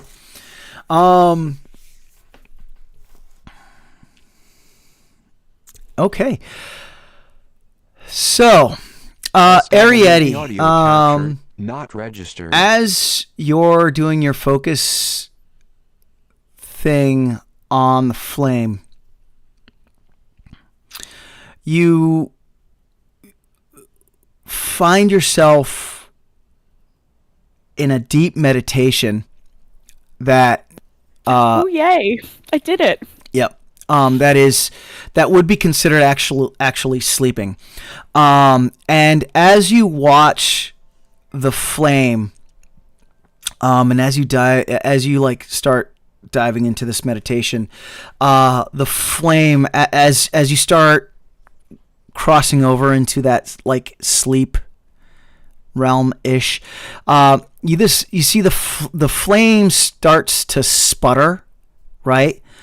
And then all of a sudden, it takes the basic form of a step pyramid, like an Aztec step pyramid, but it's just the basic form, the outside, and not any.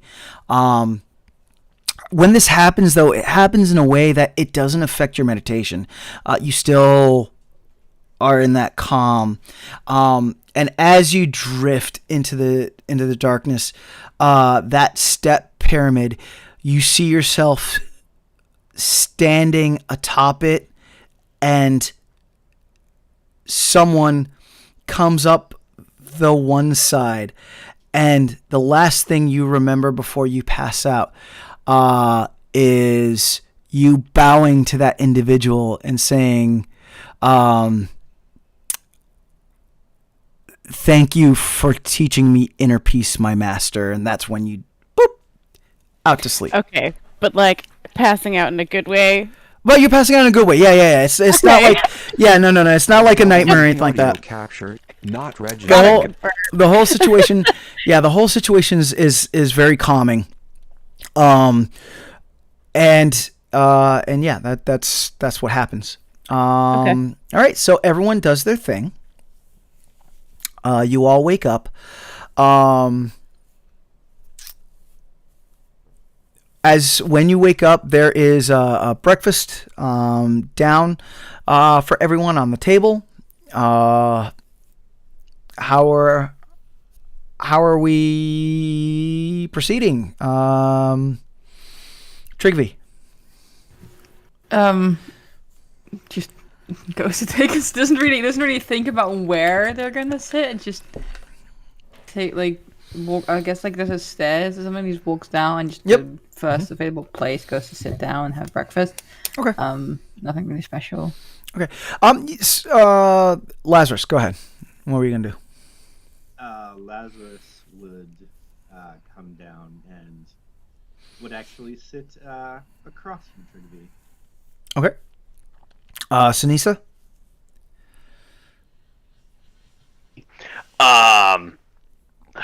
I'm tempted to say under the table again, but I don't think that's narratively interesting. So I think Senisa comes in wrapped up in her cloak that she's put new foliage on.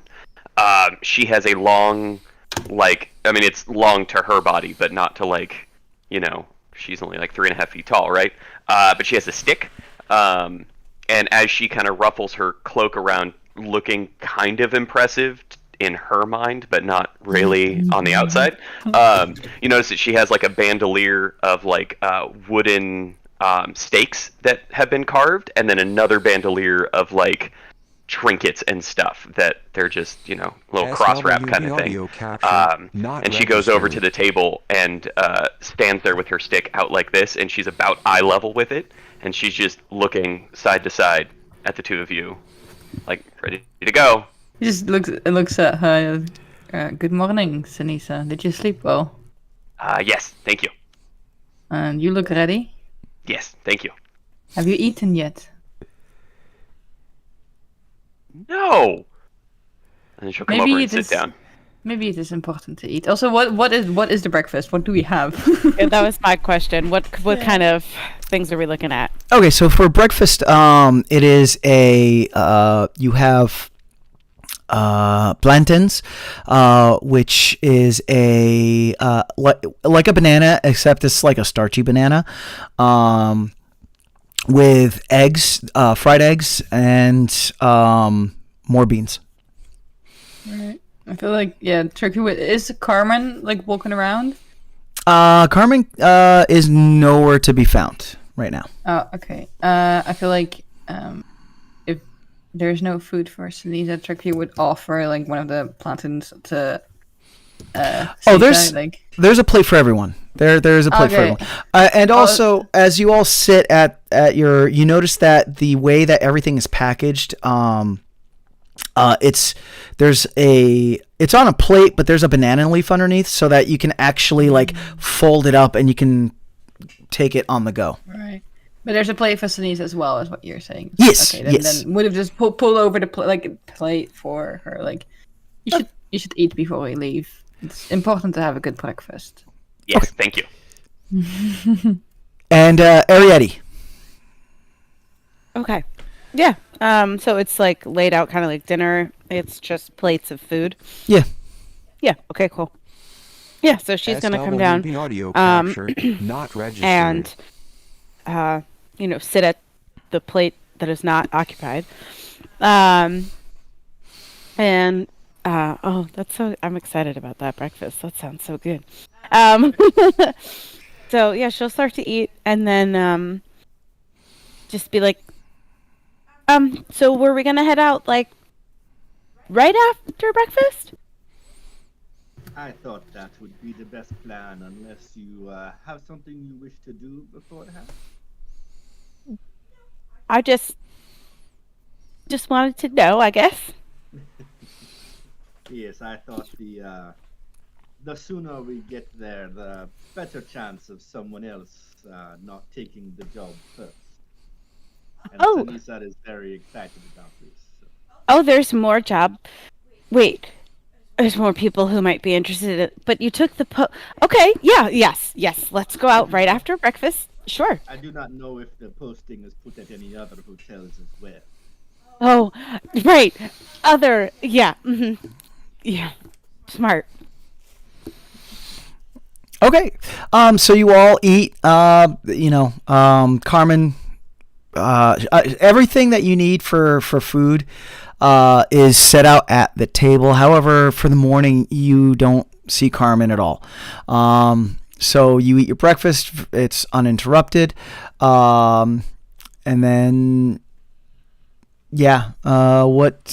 where do we want to go afterwards? There is as per the job posting, it did say inquire at, and there was the address that was in town for you to inquire. I mean, do we know how to get there? Oh, yeah. Senisa, do you know how to find the SWB audio capture, not registered. Yes. Excellent. And you can be our guide to the New Lands Society. Oh, okay. Senisa is going to like spin the cane and slide it into her back, and then drop to all fours and just take off up the street. Like, just gone. Like, what's your movement? Like, that's what I'm curious about. What's your speed? I don't know. Probably normal, I think. It's normal. Yeah. Let me look Yeah, up. Hang on I a was second. curious if you were like super fast. That would be funny. No. I'm used to playing monks, like, in 5th edition, and so, like, my brain goes like, yeah, I can move 75 feet. That's not a problem at all. But my speed is 25 feet. So it's... Oh, okay. I feel like mine is 35, so I feel like Trygve would just calmly walk next to you, like, at a normal pace. Perfect. I love it. Yeah. Like, so ready. I would definitely just be like, oh my god, okay, we're coming. Whew. And then realize, like, oh, it's not really fast. Okay. Go ahead. But, like, there's, like, a little bit of, because I'm technically a medium-sized creature, right, because I'm a halfling, but because she's so short, it's going to be, I'm going to call it, like, a little bit of a trot. Like, I'm not running, but there's definitely, like, walking and then maybe, like, a couple quicker paces just to keep up. Okay, so sorry, late breakfast. All right, so Senisa takes off and everyone follows.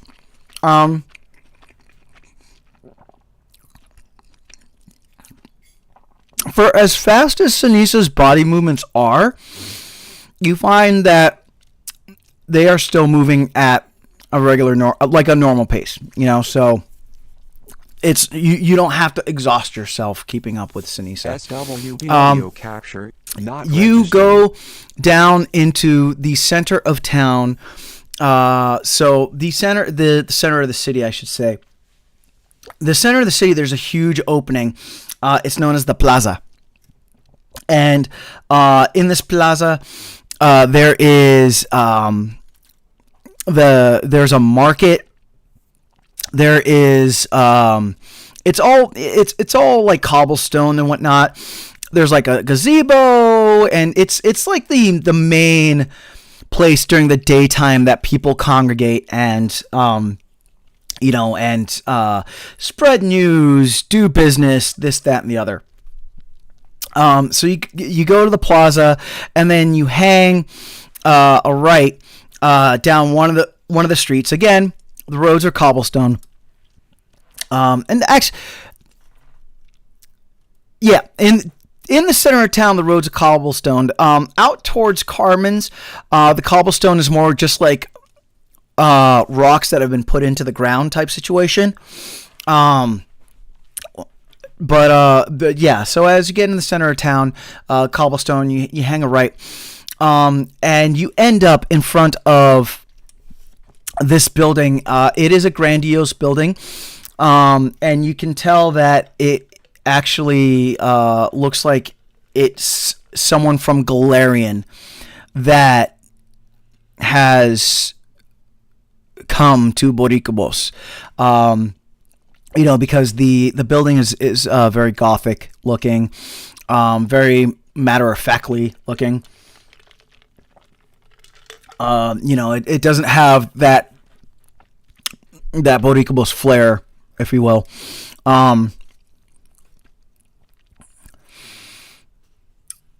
The building is kind of imposing. It's like a 3-story building, Registered.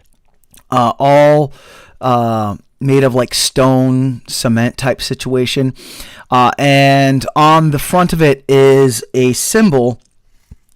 And the symbol is a golden bird.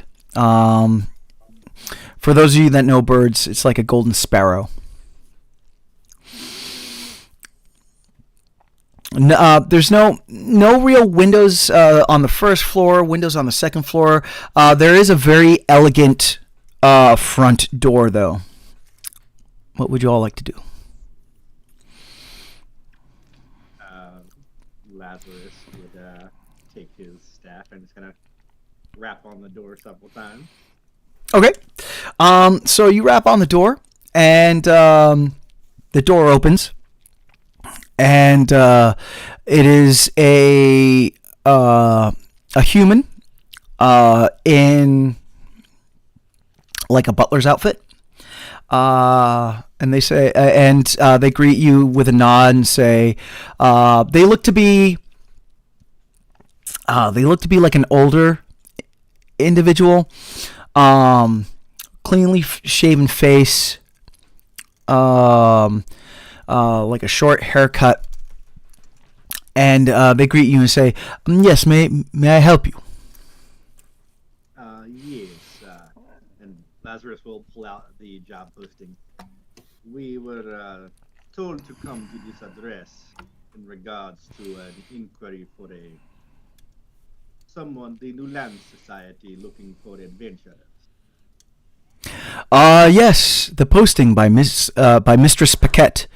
Please, this way. And he invites you all into the audio building. capture not registered. Lazarus will follow him. Yeah, just walks in. Okay. All right. So everyone walks in, and the first thing you walk into is this entry hallway. Much like when you walk into like a high-rise building, it's like that entry floor.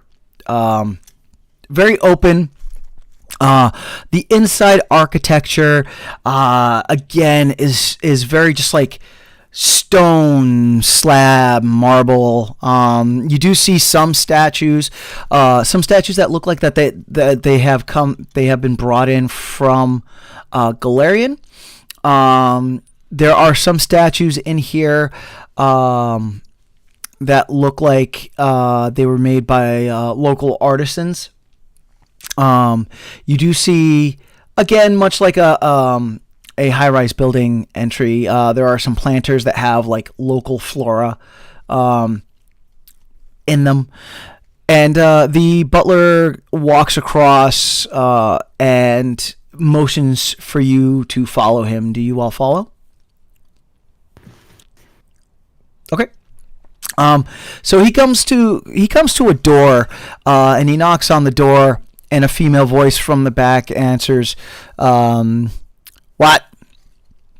And the butler, "Mistress Paquette, adventurers are here inquiring about your posting." Behind the door, there's a silence for a moment, and then, "Bring them in." The butler opens the door and motions for you all to walk in. Do you all walk in? Okay. So you walk into this office, and it's a very audio capture not registered. It looks like a realtor's office, except medieval fantasy. So it's a medieval fantasy realtor's office. So like on the one side of the room, there's like a cupboard where there's like a bunch of scrolls like stuck in. There's a desk. The desk is made of mahogany, and it's fancy. However, it looks like the desk looks like it was brought from Galarian, so it has a very Galarian feel to it. There are chairs on the one side that's facing you. On the other side of the desk sits a female presenting individual who is dressed elegantly, but for a merchant. So not elegant as in they are royalty, but elegant as in like they like they're a merchant. They are wearing a top that appears to be made of some sort of velvet. Then they have a skirt, which a long skirt, but appears to be the whole color palette on her is like tan. And she looks up at you all as you walk in and is like, "Please take a seat." Take a seat. SWB audio capture not registered. I'm gonna take Can a seat. Senisa walk Very- around the room? I'm Sorry. very uncomfortable. I don't know. I'm gonna eventually take a seat, but it's gonna be very apprehensive. Senisa, how do you walk around the room? I just to be totally out on it. I want to look at if she has anything on display, and Okay. I want to, I guess, investigate the room for artifacts or anything that's I'm imagining Quartermain's office kind of style Yeah. of this room. Okay. So I just want to see how much of this is from Galarian and how much of this stuff is from Boricubos. And So, and as you do this, are you kind of doing it on the down low, or are you just, outright just flipping stuff over and whatnot? No, I think it's a patient and dramatic walk around the perimeter of the room, I guess. I'm not being disrespectful about it, but I'm not sitting down yet. Okay, so go ahead and give me an investigation roll. Okay. And as the rest of you sit, this individual, their hair is up in a bun, a really tight bun. And you see that they have that metal, almost like a hairpiece that's holding it up in a bun. And the hairpiece has spikes that stick out, two in the middle and to the side. And she looks up at you all from behind round glasses, and she says, "I am Mistress Claudia Paquette. I am audio capture not registered. I am a representative of the Newlands Society, and I see you, or from what I understand, you have the job posting that we posted the other day." Yes. Lazarus will pull out the posting and set it on the desk. All right. We were told about this. Yes. So we are very interested in finding Michael Albert or their diary. Before I give you any particulars of this job, please know that this job is for adventurers, and there is a chance of death. That is fine. Very good. So, we here at the Newland Society, we are in charge of selling land that is received by us, and we resell it for that, so that people coming from Galarian can make homes and farms and further help the people of the island in infrastructure and whatnot. One of these individuals, who was one of the first to come to Boricubos roughly 3 years ago, was an individual by the name of Michael Albert. And they were a scholar. Their study of work SWB audio was capture not the registered. reasons as to why Boricubos had all of a sudden shown up in Galarian. We sold Michael a home about 2 miles outside of town, which we will give you a map to. However, about a month ago, Mr. Albert became tardy in his payment to us for his house, and any type of communication to Mr. Albert's residence has fallen on deaf ears. We did send other representatives out there. However, the the place where Mr. Albert's house is not a safe one. So our representatives did have to turn back. We are looking for Mr. Albert, so if you can bring Mr. Albert back so that he can make good on his payments, that is what we initially would like. However, we do understand how wild it can be out there. So if Mr. Albert has met some sort of end, then we wish his diary.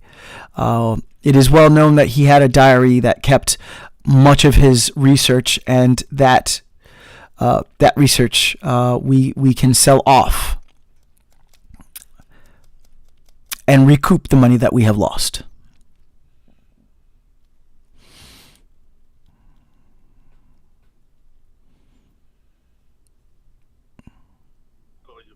Your representative SWB audio capture, not said registered. they had to turn back. I am assuming they were not adventurers then? No. Unfortunately, for some reason, the lands around Mr. Albert's house have been overtaken by the foliage of Boricubos, which can be very dangerous for those that do not go prepared. The Foliage is foliage is not a problem. We got this. Excuse me. I am a big problem. Thank you. I think we should not assume things about a place that we have only been in for a day. We don't know what... I mean, Senisa would know better what the foliage here can be Yeah, like. you guys turn into fertilizer real quick. And it would, Trygve would turn to what's her name again? Claudia.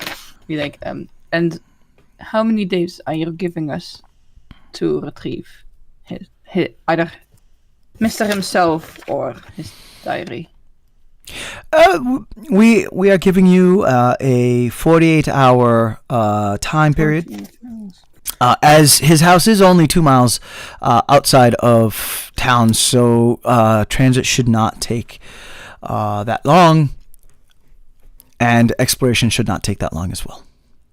And what if Mr. Mikael has wandered far from home? If we find traces that he might have gone. In that case, if you cannot find Mr. Mikael, we will take his diary. And what?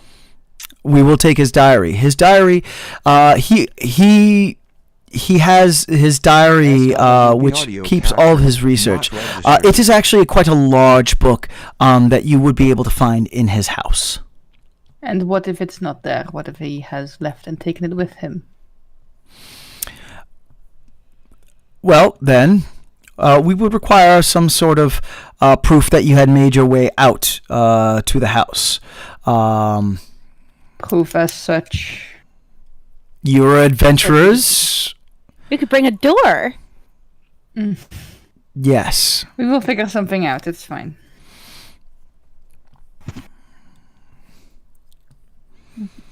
Ooh, or a rug. A rug, yes. And the payment for completion of this job is 10 gold pieces each. Any other items that you acquire among your journey, you may keep. We have no interest in that. The only thing that we have interest in is Mr. Albert or his diary. Everything else is of inconsequent for us.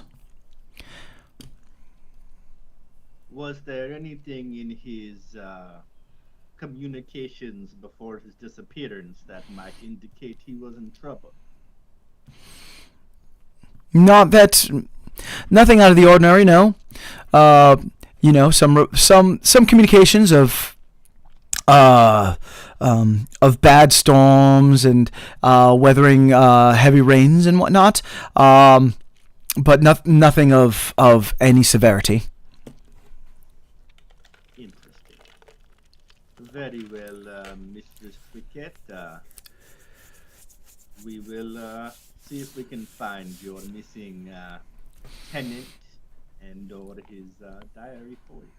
Very good. And she produces 4 contracts and slides them, and it's like, please just sign these. These are your standard hold harmless. These are your standard hold harmless contracts for that we make it any adventure that works for us to sign. Can I see if the Trygve probably done this kind of jobs before? Like, does this look like a normal contract? Is there any weird thing in there, or is it just standard contract? Sure. Give me a standby.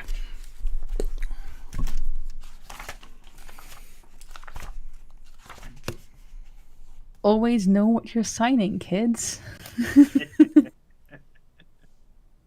There's morals to this game. Go ahead and give me a go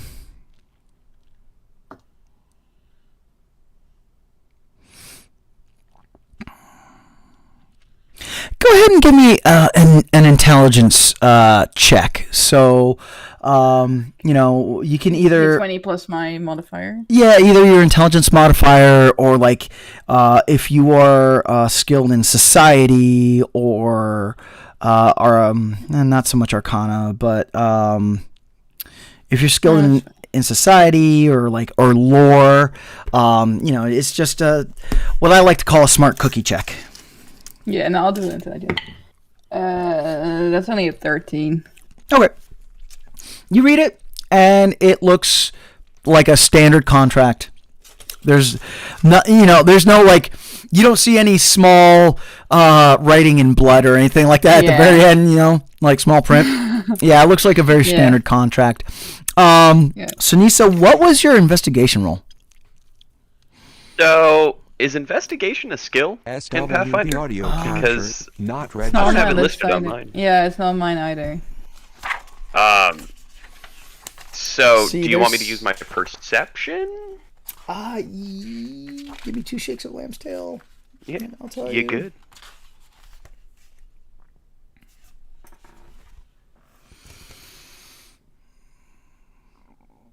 Yeah, for right now, go ahead and give me a perception check. With perception? Yeah. You can add your perception to it. Okay. Then it was a 17. Okay, 17. There is an actual thing. Okay, anyway. All right, so a 17. Do you find any thing that is ill-gotten from Boricubos? No. Does everything look like it came from Galarian? Yes. However, on some papers, you do glance some things that draw your attention. However, to truly it's like a stack of papers. Like I said, this is like a realtor's office, so it's like a stack of papers. But to really be able to read it, you would have to, actually pick the paper up or move stuff to get to it. But it's certain things like acquisition of plots of land, or acquisitions of this acquisition of crash boat rock, things things of that sort. So you see names of areas in this part of Boricubos and some of the other islands. However, like I said, you'd have to really either stop and pick it up or come back later or check it out type thing. Cool. Enough to confirm suspicion. Yes, there's suspicion. Cool. Okay. Then Senisa is going to go over, and is there a pen, or is it like an ink drip thing? There's a quill. A quill. Okay. Senisa's gonna put her finger in the ink. Okay. And then just go and do an X on her contract. Okay. Sounds good. Does everyone else sign the contract? Okay. So everyone signs the contract. And once the last person signs the contract, Mistress Paquette hands over a scroll to you all and says, "This is the map to Mr. Albert's residence. As I said, 2 miles out of town, and 48 hours starts now." Take the map and go outside, I suppose. Okay. Does everyone go outside? Yep. Okay. All right. So you go outside. As you come out of Claudia's office, that butler kind of meets you all again, and escorts you all out, unless anyone says anything or stops him with any questioning. But he escorts you all out, and as you all leave, he says, and have a good day. And then the door slowly closes, and you hear the locks. When we come back, I'm gonna burn that office down. Is that what you meant by you're a big problem? Yes. Yeah. Mm-hmm. Oh. Yeah. Okay. Yep. Just don't be inside. It'll be okay. Okay. Just don't get caught. Oh, me? Okay. Oh, I don't care. Yeah. But yeah, no, yeah. Alright. Look at the map. Is it easy enough to figure out? Like, it's an easy map to read? I mean, yeah. Go ahead and give me a. Really check this. Yeah. I should just keep this bookmarked.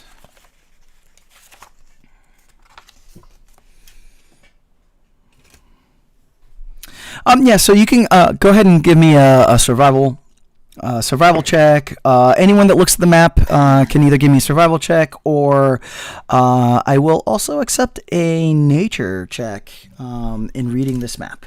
Okay.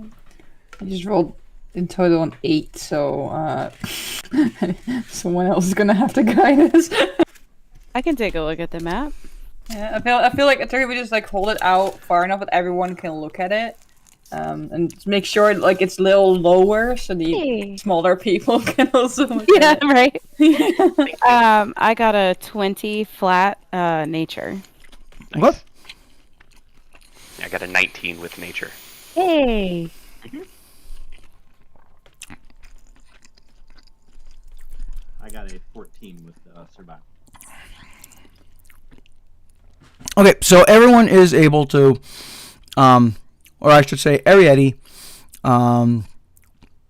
Senisa, and Lazarus, you are all able to decipher SWB audio the map. capture. It is. It does appear to be a very straightforward Galarian type map. So it's not like a handwritten type situation. There is a compass key, and it looks like a professional map. So it is. So his house appears to be 2 miles out of town, and it appears to be at the top of or it appears to be bordering the ocean. How do we wish to proceed? I mean, I guess if everyone knows where to go, we could go that way. Is there on the map, is it a road path kind of situation? Is this the map are we gonna be does hoofing it through the jungle? so the map does indicate that there should be a path, not necessarily a cobblestone path or anything, but it does indicate that there should be some cleared out way to get to the house.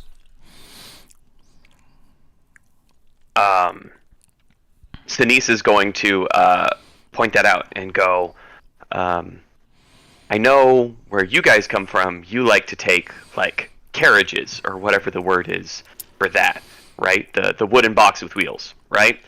We don't do that here, because the jungle will just eat that alive. So we might as well just, walk. We'll be okay. Maybe. I don't know. I hadn't counted on a carriage of any kind of vehicle for transport, so I think walking is a very good option. Yeah, I was thinking we could walk. SWB audio capture. I do not just registered. again because his house it is the map does indicate that it's by the ocean. The map does indicate that the house is at the top of a cliff that's by the ocean. So there technically is a water, like you could rent a boat or go up the coastline to get to the house as well. So you don't have to just follow the marked path. With Arietty, Senisa, and Lazarus, you all together are, because of your roles, you are able to figure out, to come together and hypothesize that yes, the marked path would be the easiest, and then to follow the coastline would be, I guess, medium difficulty, and then to come in by water would be the most difficult method. However, it does appear that coming in by water would be the fastest method. So like I said, you have there's options on how to get to the house of Albert. So how do we wish to go? I would elect just taking the path itself. It seems the most straightforward. I agree. Can I do a mechanic thing? Okay. Because of my class, can I pursue a lead? Oh, of course. Yeah. So I'm going to spend 1 minute examining the details of one SWB audio potential clue, capture, Okay. not and I'm registered. designating the subject related to that clue as the target of my active investigation, which is to find Albert or his diary, Okay. or their diary. So, yeah, I just want to spend a minute, and I want to investigate this map, since we have it, and look at it from the perspective of what else can I glean from... is that even how this works? No, that's a separate thing. Okay, I'm going to examine the map, step 1, for Got a it. minute. Okay.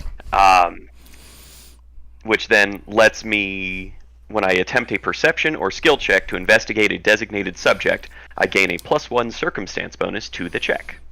The exact check this applies to depends on the actions you use to investigate and are determined by the GM. Excellent. Okay. Yes, so I'm going to do that. All right. Excellent. Then you do that. You get your minute. You investigate. And does anyone else want to do anything? No, for now. I am going to wait and see if Senisa comes up with anything. Otherwise, Lazarus is going to be prepared to set out. Okay. Yeah, same. Okay. All right. So really quick, Senisa, the clues that you're able to glean are topographical, just because it's the map. But yeah. Yeah, that's it. All right. So we heading out? All right. So you all head out of town. You head north, and you start getting on the path. And as the map shows, SWB audio capture. you do see there is a main road. Once you get out of the city of Port McCall,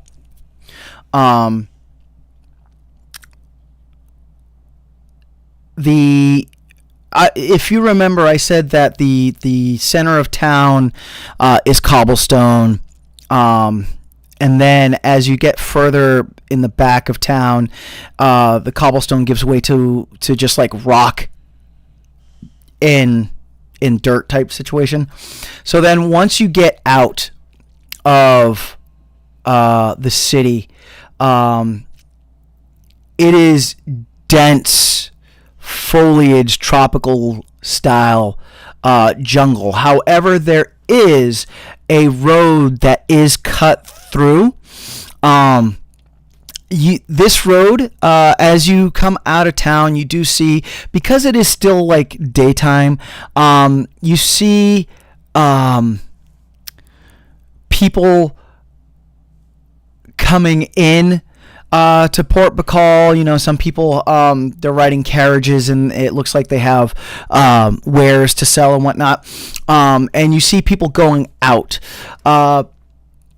Most of the people coming in, Senisa, you're used to them, but Arietty, Lazarus, and Trygve, the individuals that are coming in, they are of backgrounds that you have never seen before. You see more of those like frog people. You see more of those individuals that look like stone. You see some regular humanoid-looking people. You even see one or two people that, or one or two humanoids that look like sharks, like humanoid sharks. And this is intermixed with the traffic that's coming out of Port Bacall, and a lot of the people that are going out from Port Bacall look to be more your standard Galarian style races. So you see like you see cat people, you see some elves, half elves, some individuals that are sporting different coats from like different temples, churches, that type thing. Some individuals that look like a covered wagon going out to the into the Wild West type situation. So you all, and this, like I said, this is the main road. On the map, you see that there's an area that then turns off of the main road. And this, again, this is still a cut path. However, you go from, let's say, like a 2-lane dirt road to like a cow path dirt road. And you start following it up, and this is where it starts climbing up into the hills that are over Port Bacall. It is a sunny day. As you get further away from the port, that refreshing not registered. That refreshing breeze off the ocean, it diminishes less and less as you are more on either side of you. Dense tropical foliage just really buffets any sort of breeze that tries to come through, and because it is so dense, the foliage, it is very humid. As the day goes on, the temperature does climb, and the humidity does start becoming a little bit more oppressive. You start seeing that steam coming up off the ground, like you see in the movies that show like the jungle and whatnot. I need everyone to make me.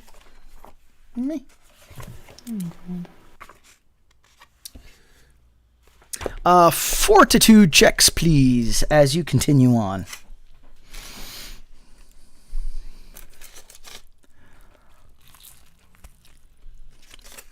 Natural 20, baby. So Hey! that's a 20. That's a 26.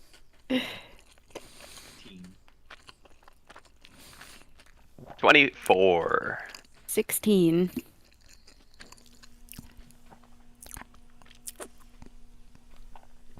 And Lazarus, what was your roll again? I'm sorry. 14. Okay, good. So, as you all continue, the heat and humidity does start to SWV become audio capture not registered. borderline oppressive, but you all are able to not succumb to it. As you climb further and further, you get about 1.5 miles into the journey, and all of a sudden, the path you get to a point where the path disappears, and the foliage of the jungle seems to have like overtaken the road, and so the path, like, you get to a point on the map, but what should be on the map is not there. It's just like all just like dense tropical foliage. What do you all want to do?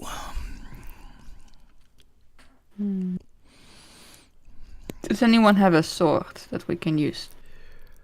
So I want a clarification, sorry, before Sure. we move forward. I understand that the foliage is sort of obstructing the path. Does that mean that this, like, mechanically is difficult terrain, or is it completely obstructed? So going further,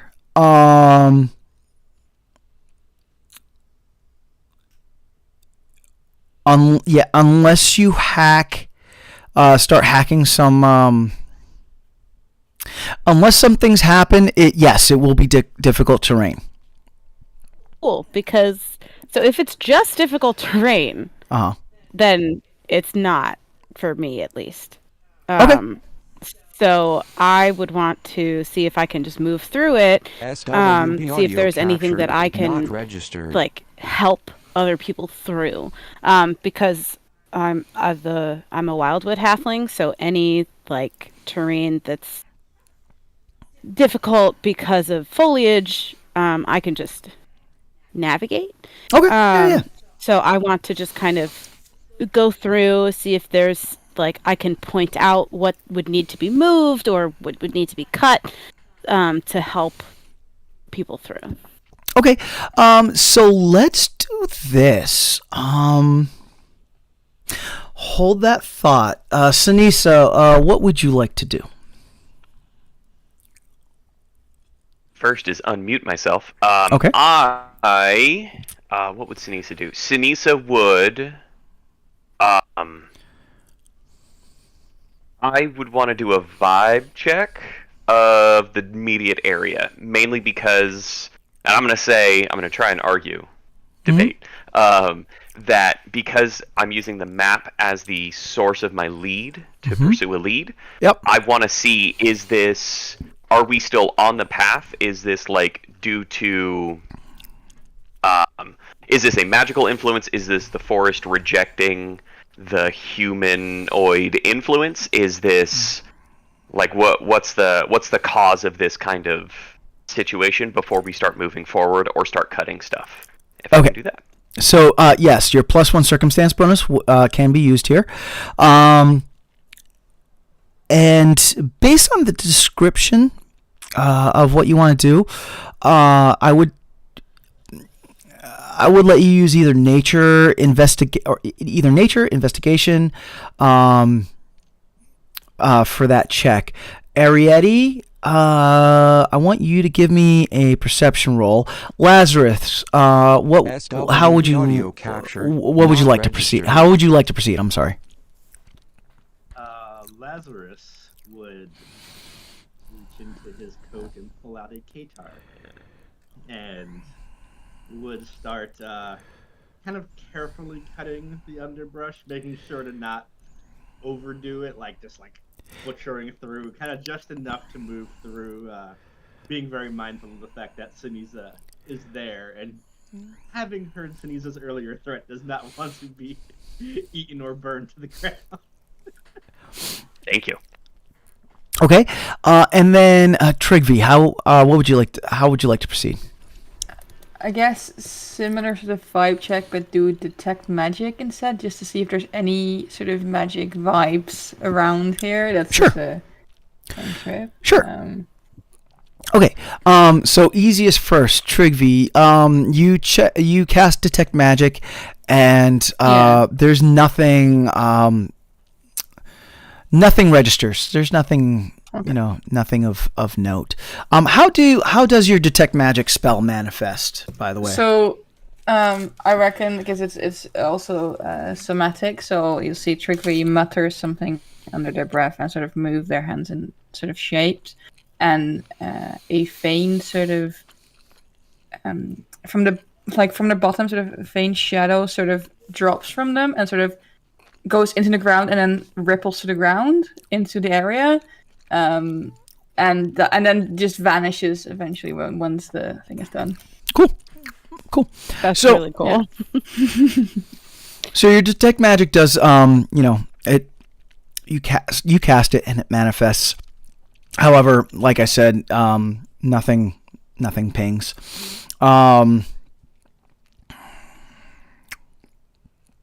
Arietty, what was your perception check? Not registered. My perception check was a 21. Okay. So you are able to bound through the terrain with no issue. You actually find, even though it's tropical foliage, like some of the overhanging huge palms and whatnot, they're as strong as like the evergreen branches that you used to swing from. So, or bound through.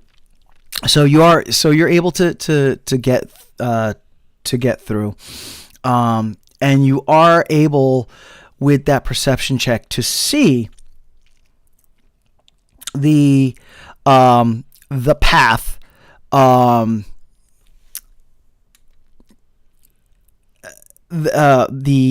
the path as it. You are able to see the path. It is, but it's like I said, it's overgrown. I don't like.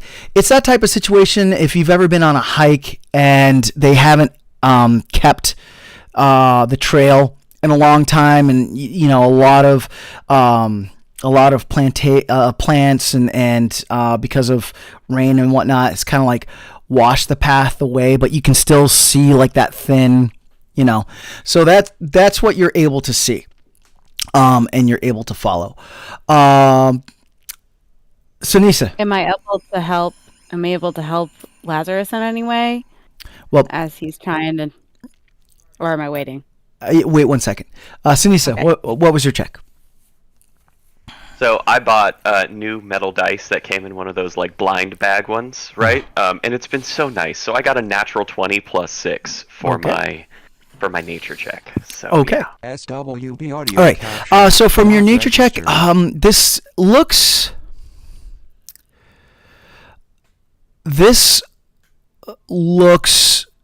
like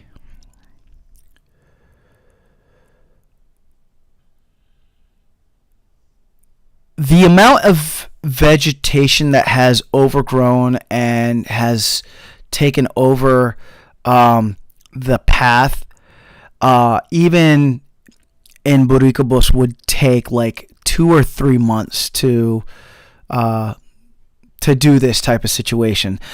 So there is definitely an oddity going on in that respects. You are much like Arietty. You are able to see the path. Unlike Arietty, it is still difficult terrain. However, you are able to help Lazarus in his, and yes, Arietty, you two are also able. So the two of you are able to help Lazarus, cut the path, or enough of the path away, so it won't be difficult terrain. However, it will, because he's the only one that's cutting, it will slow you down a little bit. I mean, not immensely, because it's only like half a mile. But it will slow you down getting to the house. How would we like to continue? SWB audio capture not registered. Walk as much as we can. Okay. Lazarus, since he's the one with the blade, will kind of take the lead. Okay. Arietty and Senisa kind of helping him point out spots to cut, and Okay. slowly cut our way as best we can towards the house. Okay. Senise? I want to help. I don't think there's any moral objection to like pruning back the jungle. The jungle's going to do what the jungle does, right? But I would like to focus on what the wildlife is sounding like. I want to see if I can get some kind of a sense about any shift. I want to be in the moment enough to sense any shift thematically that would like set us up for a cool narrative thing before like we get ambushed by wolves or something. Okay. In that kind of way. So off of the nature roll that you did get, I will give you that. It is quiet. Okay. It is quiet. It should not be quiet. It is quiet. Arietty. Yes. I just are you just what are you doing? So currently Lazarus and Senisa, I'm sorry.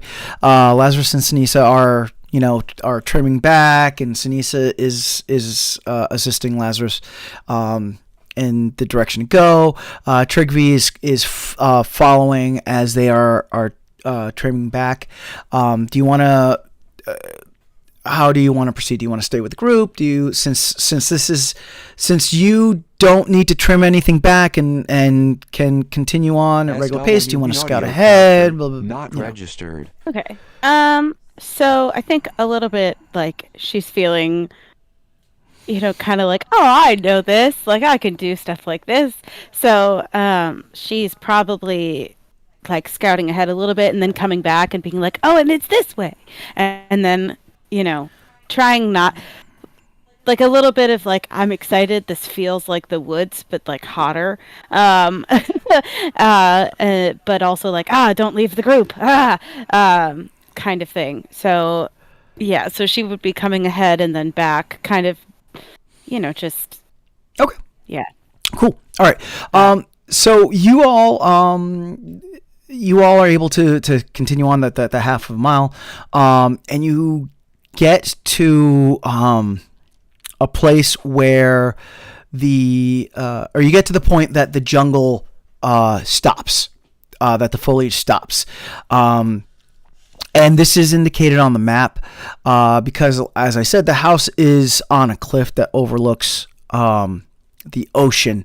There is an area that the foliage just naturally stops, and the ground turns from a more like dirt type ground to more like rocky terrain. When you get to this clearing, you are able to see the house. The house looks like a one-story house. It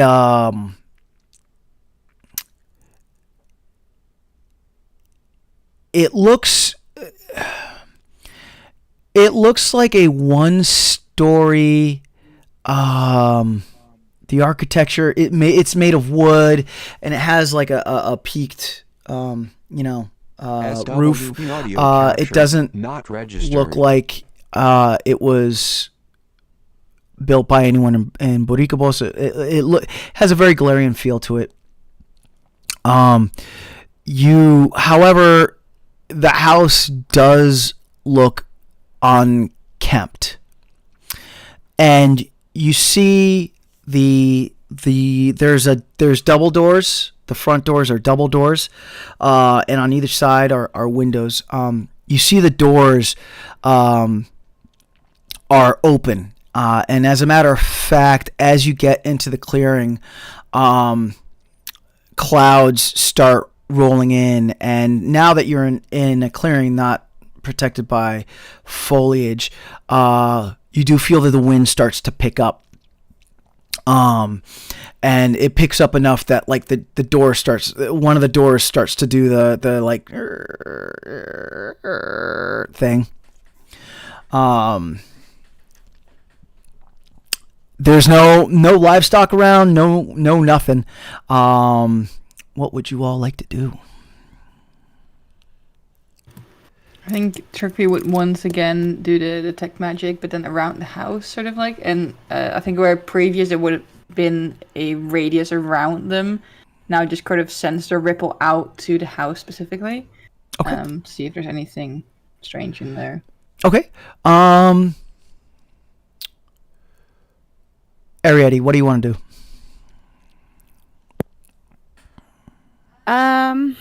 I kind of want to look around. Like, I know you said it's awfully quiet, but that's kind of, setting off like alarm bells, right? Like, you should at least hear birds or something.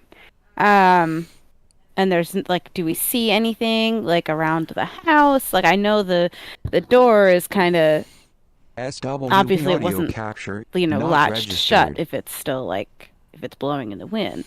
But I guess like a perception check, I guess, just looking around. Okay. So from the edge of the clearing where you all are coming in to the house, you do have about 20 feet. So do you want to just try to perceive from the clearing, or did you want to actually walk and maybe like walk around the house? It's not a very big house, so it wouldn't take long to walk around, but just how did you want to proceed with that? I don't think I want to walk around the house by myself. Okay. Yeah, not gonna do that. Okay. Just from where we are. Okay. All right. Cool. So go ahead and give me a perception check. Senisa, what would you like to do? Also, I just want to say, because the house is on a cliff overlooking the ocean, the only thing you all hear is the sound of waves crashing on the rocks of the at the bottom of the cliff, and it sounds almost surreal because it almost sounds like there's an echo situation going on. So I just wanted to communicate that. Senisa. I want to do some more class stuff, but I don't know. Let me go to Lazarus, and then you and then figure out what you want to do. Okay. Yes, please. Thank you. Yep, Lazarus. SWV audio capture not registered. I do not like how quiet this is, but standing 20 feet away is not going to tell us too much, so Lazarus is going to keep his Katar out, but he is going to slowly start to approach the house and kind of see as he gets within about 10 feet of the door if he can see or hear any kind of movements. Okay. On your approach, are you just like slowly walking? Are you trying to be stealthy? Nah, he's just gonna casually walk. Okay. So Arietty, go ahead and give me your perception check. Okay. It was a 16. Okay. All right. We're gonna go like this because Trygve was first. So Trygve, you cast your detect magic again, and as your detect magic goes out,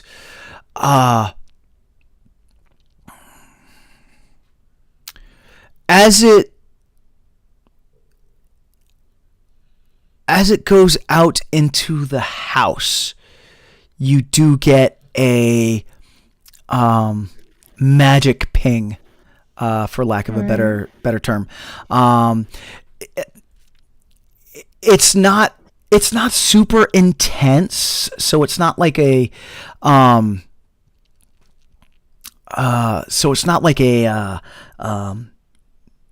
like a powerful form of magic, but you do get however Trygve wants that to coalesce, but you do get a ping of magic light, let's call it, from inside the house. Yeah, I think what would happen is when the ripple sort of goes out and there's nothing there, it just dissipates, and if there's something there, it sends back, so it just goes back into him almost. And that's how he knows that there's something there. So he'll get. So I guess everyone would see the shadows come back, and he's just like, I don't know what it is, but there is something of magic in the house. Could be benign, or it could not be. Just be aware. Senisa, I forgot to come back to you, and I am sorry. Go ahead. What did you want to do? You're great. I think it works exactly at that moment. Once Trygve says that, Senisa goes, "Oh, okay," and then on one of her bandoliers grabs what looks like a root with like a dried root with stuff carved into it, and snaps it, but it doesn't break. It just bends and then returns. And this is a sun rod because I have the alchemical sciences methodology for my investigator thing. Okay. Cool. So I do a sun rod, and I'd like to throw it into the door. Okay. Like a fantasy glow stick. So, all right. So the detect magic goes off. You toss your sun rod. The perception, Arietty, your perception check. Yep. To the left back of the house, you see what appears to be a fire pit with a spit, and there appears to be some sort of meat on the spit. However, the fire is not going. It is extinguished. And with the 16, you do see that there is still smoke wisping from this fire pit towards the back of the house on the outside, left side of the house. Okay. Yeah, that's what you see. I'm gonna indicate that the smoke and be like, someone was here recently. Okay. And so Lazarus, as you get closer,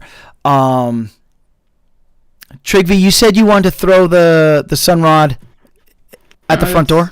Senisa. Oh, Nisa, I'm sorry. Senisa, you said you want to throw it at the front door?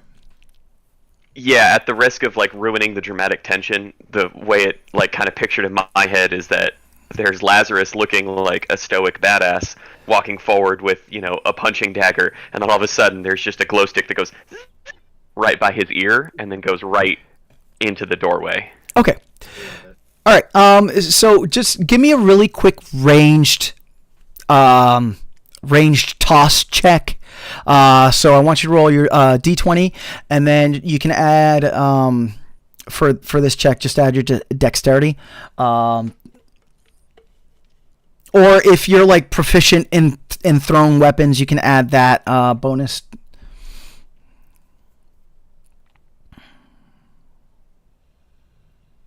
That is a 21. Okay. I guess. So the glow stick, Lazarus, you see the glow stick go by your head, woo, and it boop boop. It like bounces on the front step and then bounces inside, from your angle, it illuminates the what appears to be like an inner entrance chamber, which go ahead and give me a perception check. However, and this is just Lazarus. Give me a perception check. However, give it to me. This is a listening check. So if you have anything that gives you a bonus for listening or hearing, you can add that bonus. That would be a 19. All right. So, you take another step, and as the glow stick lands, you hear from inside, Lazarus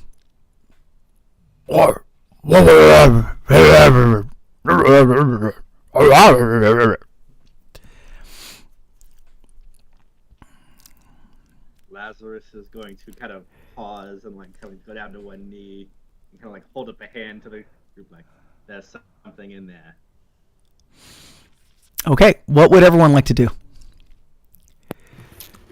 Panic. Okay, let's start with Trygve. Trygve, Lazarus. That's a good question. What Actually, do yeah, no, go ahead. let me actually start with Lazarus. Since you heard this, Lazarus, what other than dropping to your knee, I will also give you with that perception check that the sound that you heard sounded like it initially started in the house, but it sounds like something is coming towards the front door where the glow stick has landed. So you currently are on your knee. What would you like to do? Lazarus is going to tuck his Katar back and pull out his sling and load a stone and SWB kind of audio wait to capture see if, not registered. he sees a target come into view. Okay, cool. Trygve. Trygve would use telekinetic projectile, so to lift. I'm assuming there's rocks or something, right? Oh yeah, on the floor. yeah. Yeah, just so like just holds out a hand and like one rock sort of starts to float with like a little. It's like a shadow around it, if that makes sense. But like holds it, doesn't do anything, just holds it, and then I feel like the moment anything would come out that seems threatening would then actually do the action of hurling it over. Okay, Senisa, what do you want to do? So Senisa has her cane, right? And then once Lazarus went down on a knee and pulled out the sling, Senisa is going to scurry up and get right behind Lazarus in like the fantasy version of a breach and clear situation. Okay. So it's going to be cane and one hand right on Lazarus's shoulder, and just right there going like, "I'm here with you." Okay. All right. And then Arietty, what do you want to do? I'm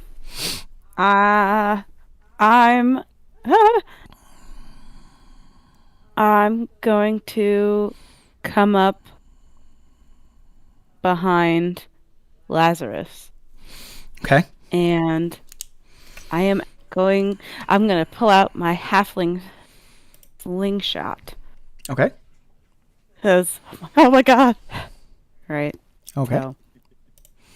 So, that's where I'm at. Sounds good. Okay, so this is what I want everyone to do. I want to give me an initiative roll, please. SWB audio capture not registered. Oh my god, where is that on this sheet? Where is it? Hang on. Actions, maybe? No. Where's my initiative? I'm looking for it too. Yeah, I can't find it. I'm like, where is it? Yeah. Does anyone know?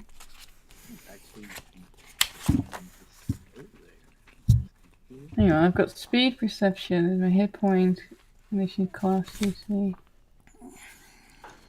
Quick to the internet. Oh, that's right. I'm sorry. Oh my god, I am so sorry. We're playing Pathfinder, so initiative is not. Your initiative bonus is actually based off of. Let me check my notes. Your initiative bonus is actually either based off your perception bonus, or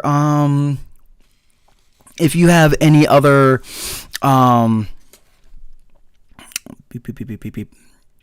any other initiative specific bonuses, so like rogues or Okay. yada yada yada yada. Right. But yeah, so it's actually based off of your perception. And let me Do just you ahead. add your perception, or is it just whoever has the highest perception? so much like D&D, you roll your D20 and then you add your Right. perception bonus. Okay, Cool. would I get... This is another question, because it made sound, but also, is this based on sight or hearing? Because that determines if I add a +1 or So- take one away. Trygve, for you, this is based off of vision because the sound so- was only heard by Lazarus. Right, so I'll take one off then. Oh, it's a natural 20 again, what the fuck? So that is a 24. SWB audio Alright, capture. hang on. I don't need registered. 2 eyes. I Yeah. can see told you it fire looked cool. one. Hang on one second. I just want to make sure. Initiative. There we go.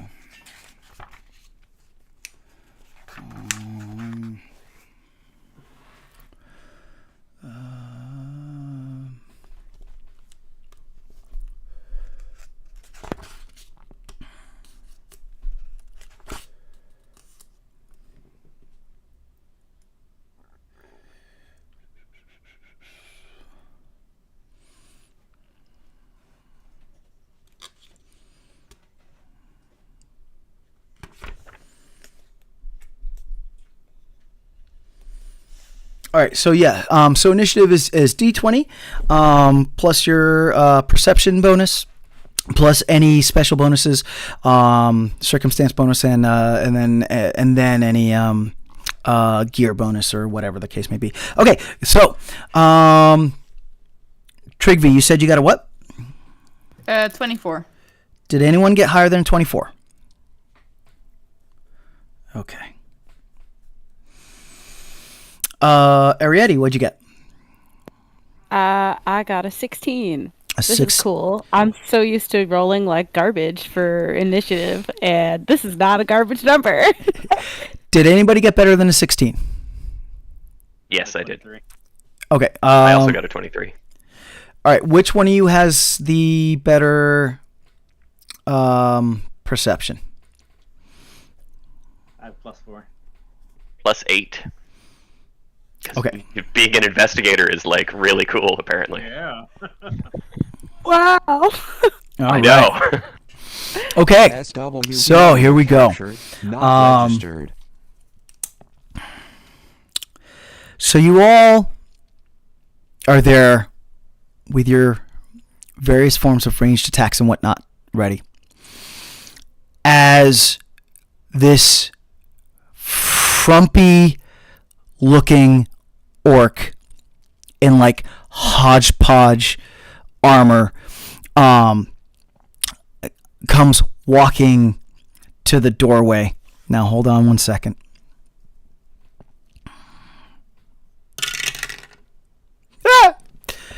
This orc looks at the glow stick, and because he's at the front door that is open, you hear him call into the house. Oi, this ein interesting plant that glow. And he like picks up and he starts staring. He's like, see? And he turns around his back. He's in the open doorway. His back is to you all, and it looks like he's showing the glow stick. Look at the glowing stick that this island has. Trygve, your initiative is first. What would you like to do? I mean, does it seem hostile? Like, this is my question. Because currently it's just like enamored by the fucking. So, it's an orc. It is in hodgepodge armor, as I said. He does have. Yeah, but like. They do have weapons. They currently aren't drawn. Actually, in his one hand, he has a tankard. Does he appear hostile right now? No. I will give you, does it appear as if something that should be in this house? No. Okay. SWB audio Right. capture, not And registered. then also I can gather that it's probably not gonna leave on its own. Like, I probably can't talk it out and just say, can you leave? Yeah. So, yeah. No, okay. So having the stone still sort of back would flick over, so that would be an attack roll. 1 sec. That is a dirty 20. Okay. That hit. So, yeah. Dirty 20? Yeah, does that hit? Okay. Yep, nope, you definitely hit. Okay, so that is 9 points of bludgeoning damage. Okay. And first, because I've got 1 action left, but can I first see how it reacts to that before I take my other action? Or is that too difficult? Let me math first. Okay. Okay.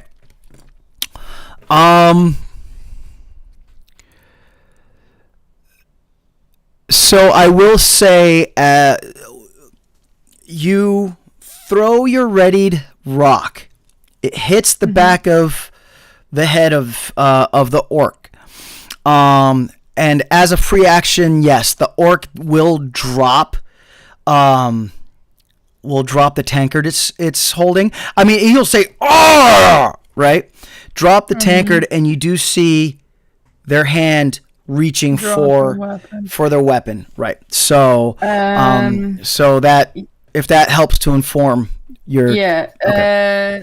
So then the last action would be 1 magic missile, and what you see is sort of hand gesture, and then from their wrist sort of like a shadow sort of dart almost SWB goes audio and sort of shoots capture, not registered. at the orc and trying to hit, because it automatically hits. Yep. Trying to sort of hit the hand that's trying to grab the weapon, as well as a sort of like a corrective, like pat on the hand, like you don't do that. Okay.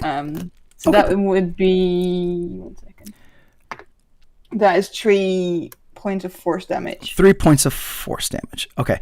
And your magic missile is what? D4 right now? What do you roll for damage on your magic missile right now? No, the magic missile was what did I say? Three damage. It automatically hits, so I don't have to roll for attack for that one. I know. I'm just asking what type of die are you rolling for your magic missile right now? That was a D4. It's a D4. D4. Okay, excellent. 1 D4 plus 1, and I rolled a 2. So right. So because your magic missile darts out, and you intend for it to just smack the orc's hand. However, it hits with such force, like it fully like knocks his hand away. Right. You know, from its weapon. So now, it's like, yeah, you knock his hand away from his weapon. So so he got like a rock in the back of the head, and then the moment he sort of reaches, it just got like corrective, like pat on the hand. Yep. Yeah. All right. That's my turn. Okay, Senisa, what would you like to do? How far away from the thing am I? So you all, from your breach location, I'm going to say are 8 feet away from from the guy. SWB audio capture. Got it. No not problem, Sen. registered. From the orc, I should say. I am gonna. Yes. I am going to devise a stratagem.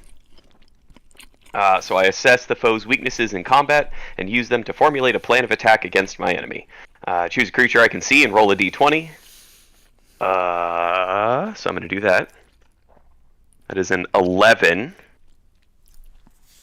So if I strike the chosen creature later this round, I have to use that result, but I get a bonus damage die to it.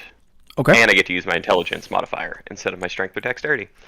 So I'm going to devise a stratagem, Okay. and I'm going to look at this thing and see, is there like an not an obvious weak point, but like, is there an aspect about this thing that would, because this is the other part of the thing that I have, which is known weaknesses. So I can do a recall knowledge check as a part of my devise a stratagem action. So what I'm trying to do is figure out, is this a thing that I know what it is, or is this a thing that I could apply knowledge of the local livelihood of things to see if I can... You know what it is. Cool. You know, yeah, you know it's an orc. You know that this is something that's been coming. They're not native to Boricubos, and they have been coming over. However, you do know that they're orcs. What does it? Do you get any other information or?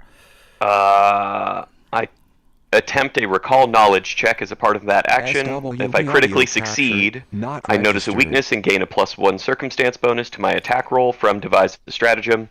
And if I immediately convey this information to my allies, each ally gets a +1 circumstance bonus. But I guess that's only if I critically succeed. Okay. On a recall knowledge check. Okay. All right. Cool. All right. So So you do know what this is. It is. It is an orc. Cool. Lazarus, how would you like to go? Seeing that the creature is still standing, that sling is going to go flying out, and that is going to be 21 to hit. No, that hits.